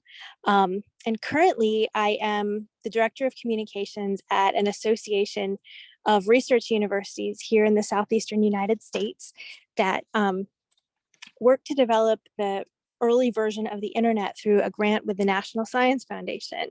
And that's also really exciting to think about what they're working on. Mostly I'm honored to be on the board, and I'm really, really inspired by our STEAMers and what it is that they're working on. I love that they're working on entrepreneurship and creativity and problem solving. And if they take one thing away, I hope they take many things away from our weekend together here, but if they take one thing away, I really hope they know that science and technology is for them, that it is for girls and women, and I hope they carry that forward. Thanks so much. Deb, I'll hand it back to you. Thank you, Carrie. Carrie has been wonderful, and she's just an incredible, inspirational board member.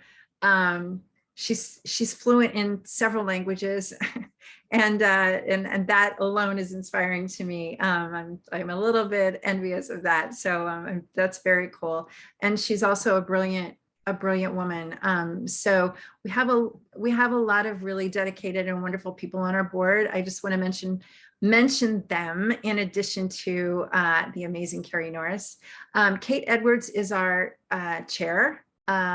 Diane McClellan, you all have met and know, and we all love her. She's our executive director. Kate Edwards, we have Diane McClellan. Kate Edwards is our chair, and Kate I met Kate many years ago through the International Game Developers Association. She was the executive director of that organization for many years, and that's how I know her, because of my background in the games industry. So for those who don't know me, my background is in designing, writing, producing, and directing video games. And I've written for television, film, books, cartoons for TV, and video games. And I've designed video games, and I've produced a bunch of stuff as well. So so meeting Kate in that capacity was really great, and getting her to get involved with this organization. She mentioned in her talk yesterday that she's also she left that organization and headed up the Global Game Jam as the director of that for several years. And she has now started a couple of companies. One of them is Set Jetters, which is an app online where you can go and look at go to places where sets have been done. So it's really cool. And I know I'm not speaking highly, I don't know enough about it, but you all should check it out. I'm the secretary of Girls STEAM Institute, so I'm one of the officers. We also have Tom Furness III as a board member, and Tom is has been a professor, entrepreneur, and inventor. And Tom is actually known as the grandfather of VR. So he was the person who pretty much invented virtual reality originally, and he has been working in that field forever. So we're really grateful to have him on our board, and he's just a wonderful soul. And we've already mentioned Carrie. Rachel Bernstein is also on our board. She's on medical leave right now, but she is one of our board members. And I met her at Google when I worked with her on a project there. She's an executive producer at Google, so she's working in technology, and she's been a wonderful addition to our board. Jeff McClelland is on our board as well, and he's the CEO of Kids Healthy Foods. So we have him. And then Billy Bryant Schultz, some of you have been fortunate enough to meet her and get to know her. She's the CEO of Sesco and has just been a great leader in women in business. And so we're really happy to have Billy. And then we have Jenny Zhu on our board. Jenny actually was a steamer several years ago. Was it 2014, Diane? In 2014, Jenny came to one of our events because Rachel and Kate and I were there, and we were in the gaming industry. And Jenny wanted to be in the gaming industry, and she had never met any women in games before. So she was she 14? 17. She was 17? Okay. So she was 17 at the time. And Jenny, after coming to our event and getting lots of great experience with her fellow, her cohorts at the team challenge, and getting some encouragement from us women in games, she went on to apply to many top universities and decided to go to MIT, where she graduated, I think, a year and a half, 2 years ago now. And in 3.5 years. Oh, wow. Okay. She went on to become Forbes top 30 under 30 in games. So she's on our board, and we're really happy to have her too. So we just have a great board, a great organization. We stand by our steamers. We call you steamers now that you've gone through our program. So we stand by our steamers, and we want you to know that we will continue to help you and support you and encourage you along your path. If you need help with recommendation letters for jobs or for college, we will do that for you, having gone through our program. And we will continue to support you. If you have questions for us, you can reach out to us. We are part of your posse now. We're part of your squad, your group, and we are very supportive of you and what you want to do. So please know that, having gone through our program, we want to continue to help you. So we're here for you as a resource. And I think that's pretty much what I wanted to talk about. I think we're going to have the judges come back shortly. Thank you, Cassandra. Actually, that's Alejandra. Oh, sorry. She's using her mom's computer. So I knew that from yesterday. I apologize. Thank you, Alejandra. Well, I want to say something while Deb's here and you're all here, is the power of the networks. My twin sister and I, who co-founded GSI and a couple other nonprofits, we went to a Maui Writers Conference, and Deb was a speaker. And so we connected, and I stayed in touch with her. And when I started the STEAM program in 2014, she said she was really interested. So what she's ended up doing is actually helping recruit most of the people on my board.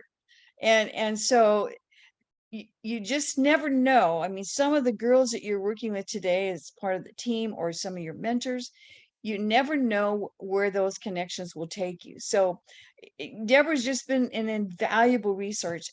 And just to tell you quick, I met Deborah. Deborah introduced me to Kate. Kate introduced me to Tom Furness. And Tom Furness is taking us into this whole area of immersive technology. So the power of the networks is really critical. And make sure you ask for what you want, because that's what Jenny needed to learn in 2014. She was very shy. She had 40 games when she came to us, and 2 of them had been downloadable 2 million times a piece. But yet she was still shy about telling people, including the trio that Deb was talking about, who've been in games for years. She was reluctant to just say, hey, I have a question. I ask you a question. And they just, all 3 of those women took Jenny under their arms and mentored them and invited them to other gaming events. And so it really helped to springboard Jenny into where she is today. And she's still very, very grateful to Deb and to Rachel and to Kate. And that's what we want to do for all of you. So anyway, I'm going to bring the judges back in. So stay tuned. Yeah, networks. Let me just, while she's bringing the judges in, let me just say, you all have met each other, and you will continue to meet amazing people in your journey through school and into college and into your life. And remember, I talked about supporting each other and bringing each other in. That's what is important to me. So when I met Diane at the Maui Writers Conference, when I was speaking, as she mentioned, she and her sister, we were at a dinner, and she came up and said, can we sit here with you? And I was like, of course. So you might have heard me say earlier today, Diane asked me to do something, and I was like, of course. That's pretty much my answer when it comes to things that I care about and I'm passionate about. I don't say yes to everything, but I say yes to the things that matter to me, and yes to the things that I can contribute to and make a difference. So so the whole idea is helping. How can I help? How can I contribute? When we needed people that I know, I have a huge network because of my career, and I'm happy to share my resources with and connect people that I think should be connected. And so, that's how I approach it. That might be helpful for you at some point, but that's all I have to say, because our judges are back. Hooray. Yes. And Deborah, thank you so much for the wonderful leadership you're providing to us today and to help coordinate everything. Thank you so much. You're very welcome. My pleasure. Whatever you need. Thank you. So judges, what do we have? Do you guys want to take this over? Well, I think we were just talking about how we were going to deliver the feedback, what format. Maybe Deborah and Diane, if you could give feedback on that. Would we address all 5 teams and talk about their like their strengths and the weaknesses of their pitches? Go through all 5, both. Right. One at a time, Judith. Yeah, one at a time. Okay. Okay. And then at the end, we'll have the Innovation Impact Award and Social Impact Awards. We'll announce Yes. it. That's wonderful. Yes. Okay, So but maybe, sorry, maybe Judith, maybe you can, we can just take turns on each of the teams, I guess. Okay, that sounds great. Yeah, we assembled all of our feedback, so there's elements from both of us in this feedback. So,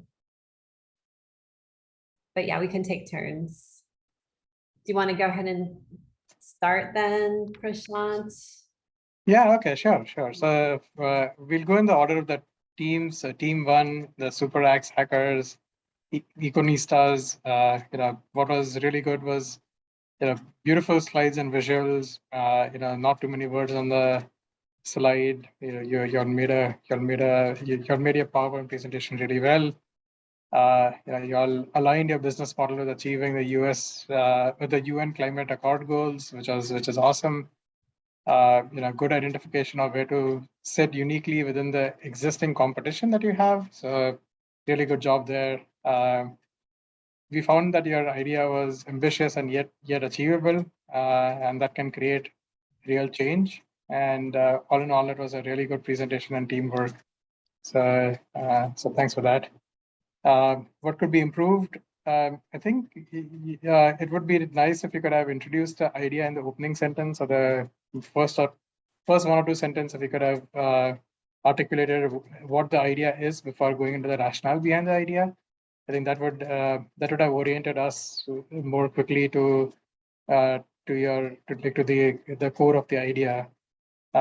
Consider costs and revenue to creating a sustainable business. I think any new business that you create, you have to consider what it's going to cost to build this business and what type of revenue streams you're going to have, and you want to, of course, be in a net positive for that type of an idea to go through. So as you consider operationalizing this, you may want to do a more detailed analysis of costs and revenue. GoFundMe might not be the most sustainable way to generating revenue in the long run. So you want to consider applying for grants instead, or partnering with certain charitable organizations in order to get that funding that you were looking to get from GoFundMe.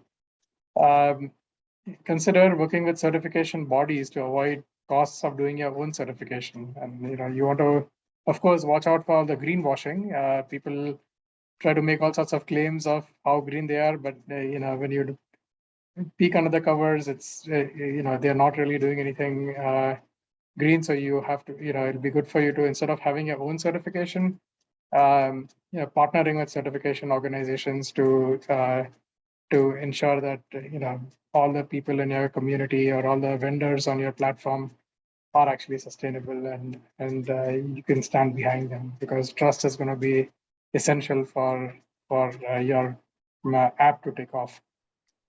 So that was the feedback for Team 1, the Super Hackers. But great job all in all. So a round of applause. Great. Thank you. Thank you so much. Thank you. Judith, do you want to go for the next one? That sounds great. Okay, so team 2, the tree huggers. Is everyone here? Yeah. Awesome. I know I'm here. Judith, would it be helpful to have the teams you're addressing turn their videos on? That would be great. Yes. Okay. So when your team is being addressed, please turn your video on. Awesome. Thanks, Deborah. All right. Well, So yeah, starting with like amazing ideas on how to approach a super large issue of deforestation. You related deforestation to climate change. You had some data there that was really compelling. You took on a lot. So you thought through possible approaches to help address deforestation, which was really cool. I think any one of your ideas, you had like a 3-part proposal, any one of them could have a lot of impact. So it looks like you really thought that through, applied it to your business model.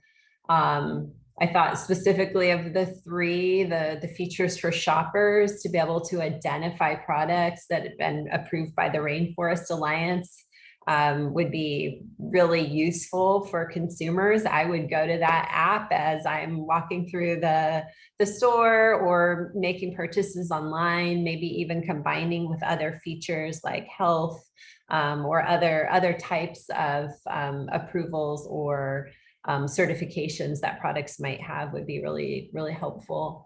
And then, yeah, overall, really good presentation, good teamwork. We recognized that it was a team of 2. You guys hit all the points that you needed to on the presentation. So overall, great job. Some ways that you can improve or help to focus if you're going to take this, your business to the next level. Would be maybe working with existing resources for deforestation data. There is a lot of data out there. How could you partner with these sources so you don't have to invest in the technology to be able to make those measurements yourselves? Or if there's gaps in that technology, then focus on filling those gaps as a focus. Some other feedback is there's no revenue coming from the deforestation map. So it seemed like a very cost-intensive endeavor to be able to deploy those drones. Also, the virtual reality events could be difficult to organize and monetize. So yeah, the app is just focusing on a lot of things, and any one of them is a challenge. Combining it together seems a really large challenge. On your target market, the 8 to 18 group, since it's a younger group, incorporating gamification in your approach could be really helpful. And then to consider having free events to help build community. We talked about how hard it is to just even get Girls STEAM Institute events off the ground. It takes a lot of effort. This team's been planning for a while. So having, to charge people to join that community events could be even harder for you to get participation in those events. But overall, yeah, really, really hard problems that you're trying to solve. And like Deborah said, this is really like what we need for helping our future leaders and to tackle some of these big problems. So I'd love that you are both thinking about all of this. It's really, really important. A great job.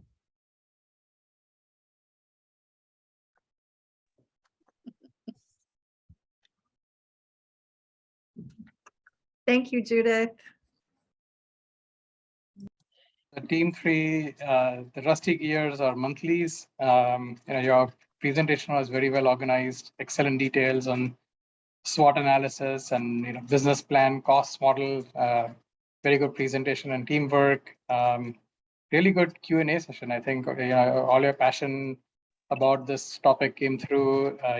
You all seem very, very knowledgeable. And this is a pretty high impact topic. It basically impacts half of the planet. So this is really, really impactful work.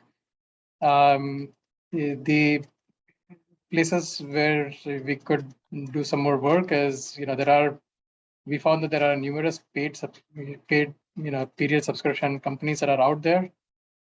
You mentioned one that is focused on sustainable products. You should probably consider what would be the main differentiation of your companies compared to those companies that are already out there. You may there are a number of very popular period tracking companies that are out there. So instead of building your own period tracker, you may consider having, working with some of these existing companies that are out there and tap into their existing customer base so that you can minimize these app development costs for creating your own period tracker. And then, consider how the space of, working with very young adults, 12-year-olds going up to 40s. You'll also need to consider how the transition would happen from teens who are using an application, but the parents are paying for it. And then how the transition happen when they themselves become adults, and there are privacy issues associated with it, and parents may not always have consent, so you have to consider parental consent issues as the girls go from preteens to young adults. Yeah, but all in all, really good project, really good presentation, and we really enjoyed the concept. So it's a round of applause to you all. Thank you. Thank you. Thank you. All right, Judith, next. Yeah, team 4, Eco Essentials, the future of desalination.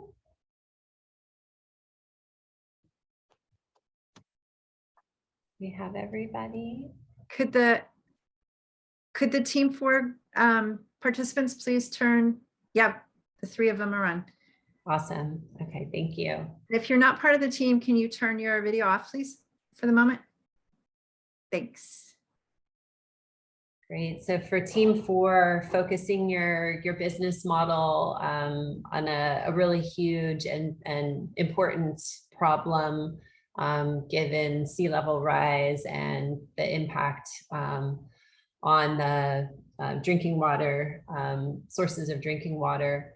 So definitely approaching a technology that would be much needed, or designing a technology to solve a big problem.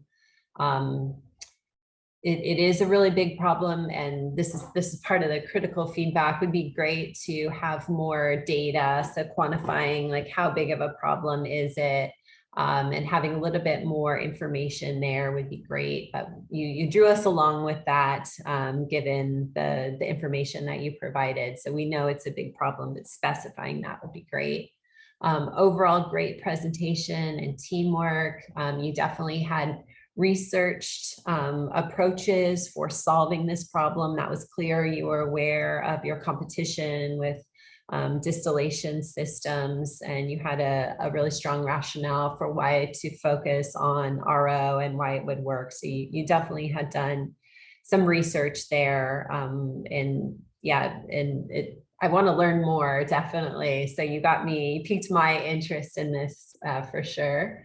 And you did a great job with questions and answers. We could tell that your passion about this topic was there. It really came through. So awesome job.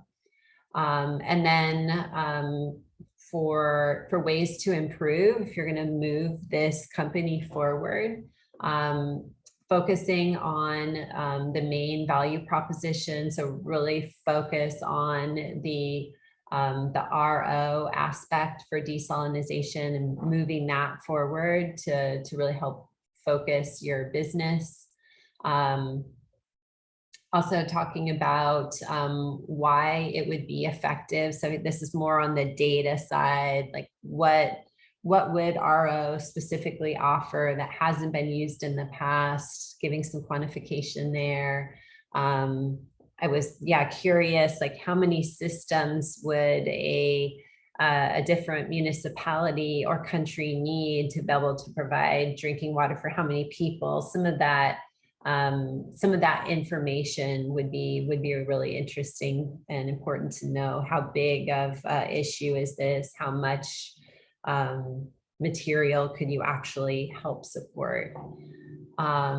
on just your slides in general. A little bit too much words on your slides, a little more visuals would be helpful. Overall, very organized, but just a little bit with trying to help your audience be interested in the topic would be helpful to have a few more visuals.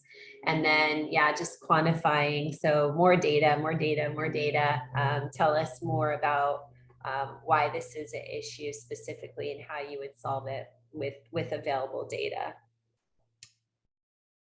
Overall, yeah, great creativity there on a technology, like a physical technology that could be applied to solving climate change. And there's definitely a lot of opportunity there. So great to see you thinking about that.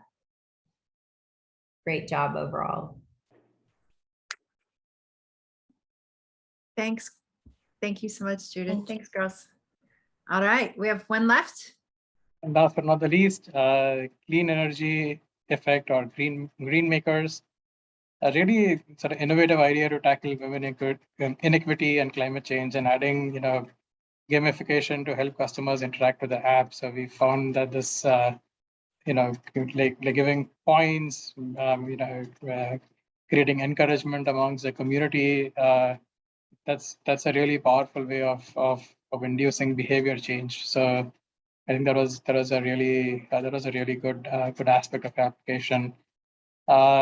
You know, very good simple presentation, great teamwork, had some good visuals. I know you know, you all were short staffed. You all had a few members on your team. So nice, you know, nice work. You know, getting it to this point.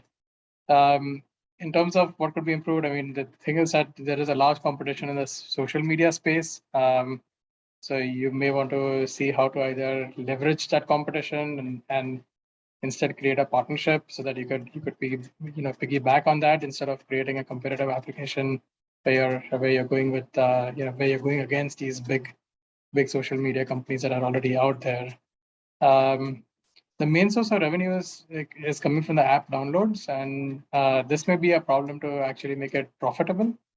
So you may want to consider other revenue streams, and if you really want to build a community, which is a really hard problem to do. You know, even the likes of Google failed to create Google Plus, which was their social media platform. So creating a critical mass of community is hard enough, but it becomes even harder if you have like a $5 you know, fee to join the community. So you may want to sort of consider making the application free and find some other ways of generating revenue. So you could for instance, you know, create some sort of a platform where events can be marketed, where you charge the event holder, and you can allow the users who are using the application to get points for sort of attending these events. So that way you're furthering the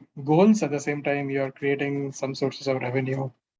You may also want to consider integration with broader social media platforms like Instagram, where you can share the points. This will automatically reach a broader audience that will draw users to your application.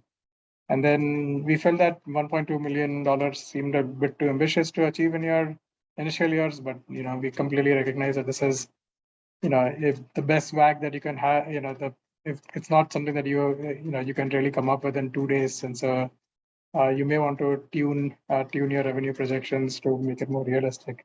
But all in all, I think it was a fantastic effort, and I would love to see this app come through. So, congratulations to the team. Thank you so much. Congratulations, you. girls.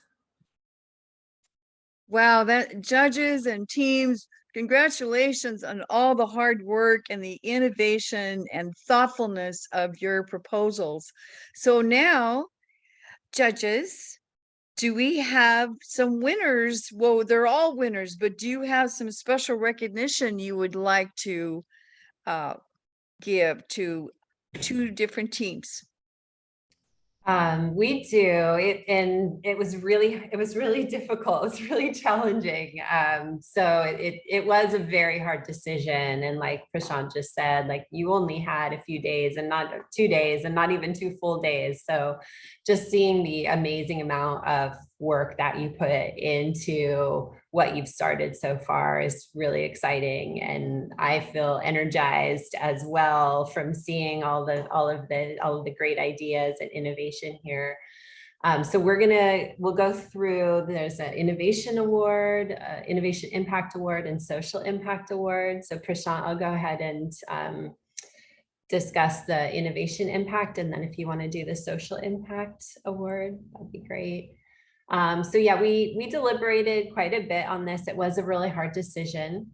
For the Innovation Impact Award, we are going to award that to the Econistas. So that is Team 1. Congratulations.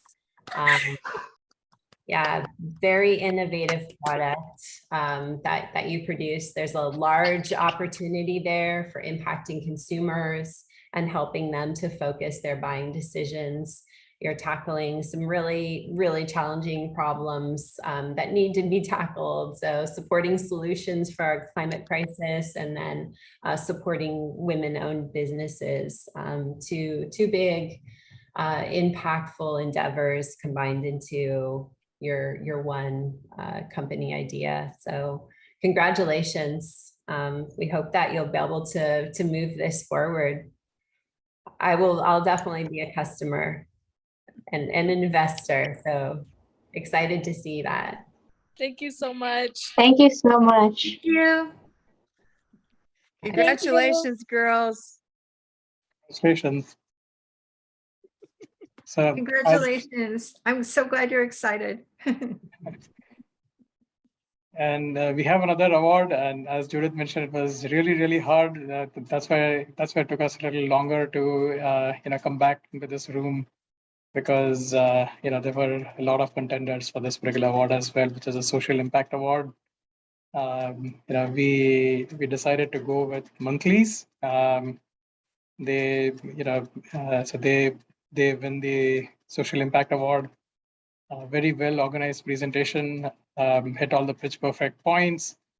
Although there are other brands and a lot of competition, this is a huge market space and an opportunity for more sustainable options.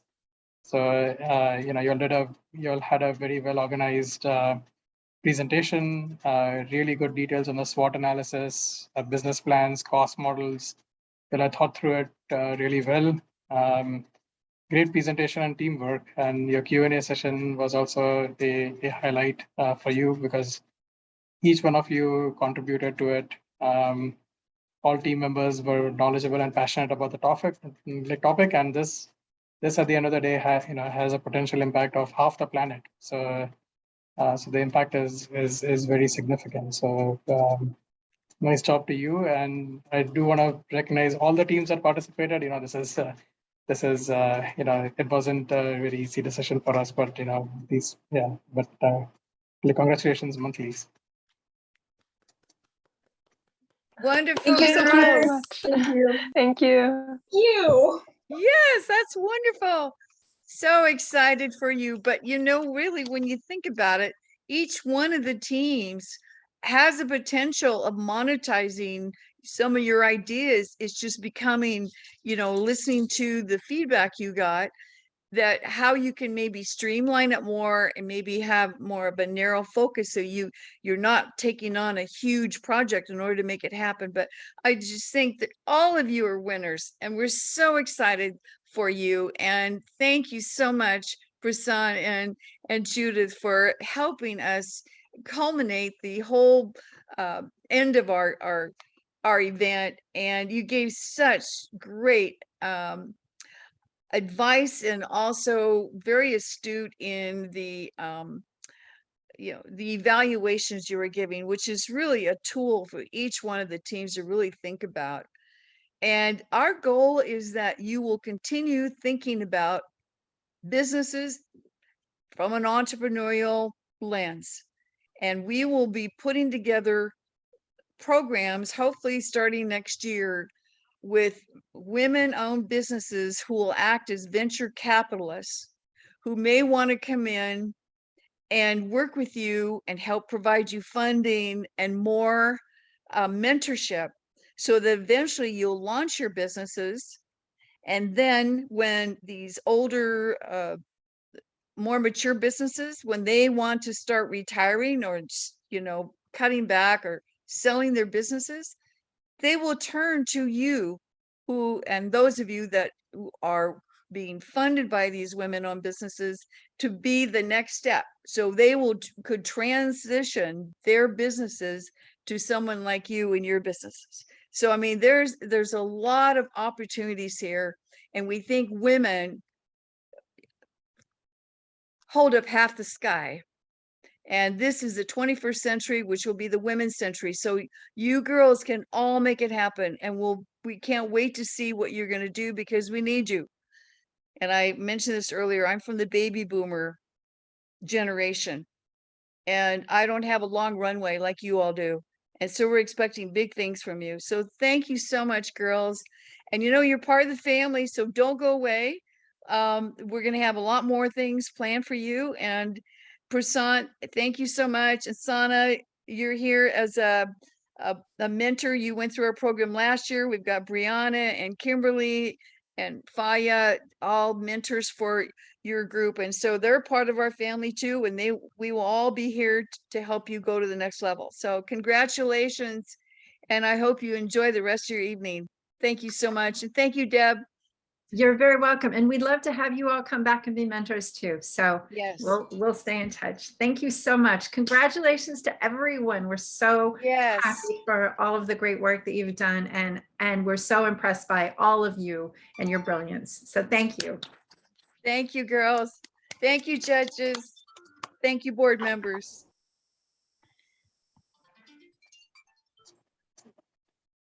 Thank you. Thank you. Thank love you. all of you so much. Thank you. Bye. We're gonna send a survey out for you to answer how you thought things went. So you'll be hearing from us again soon. Thank you, everyone. Bye. Bye. Bye.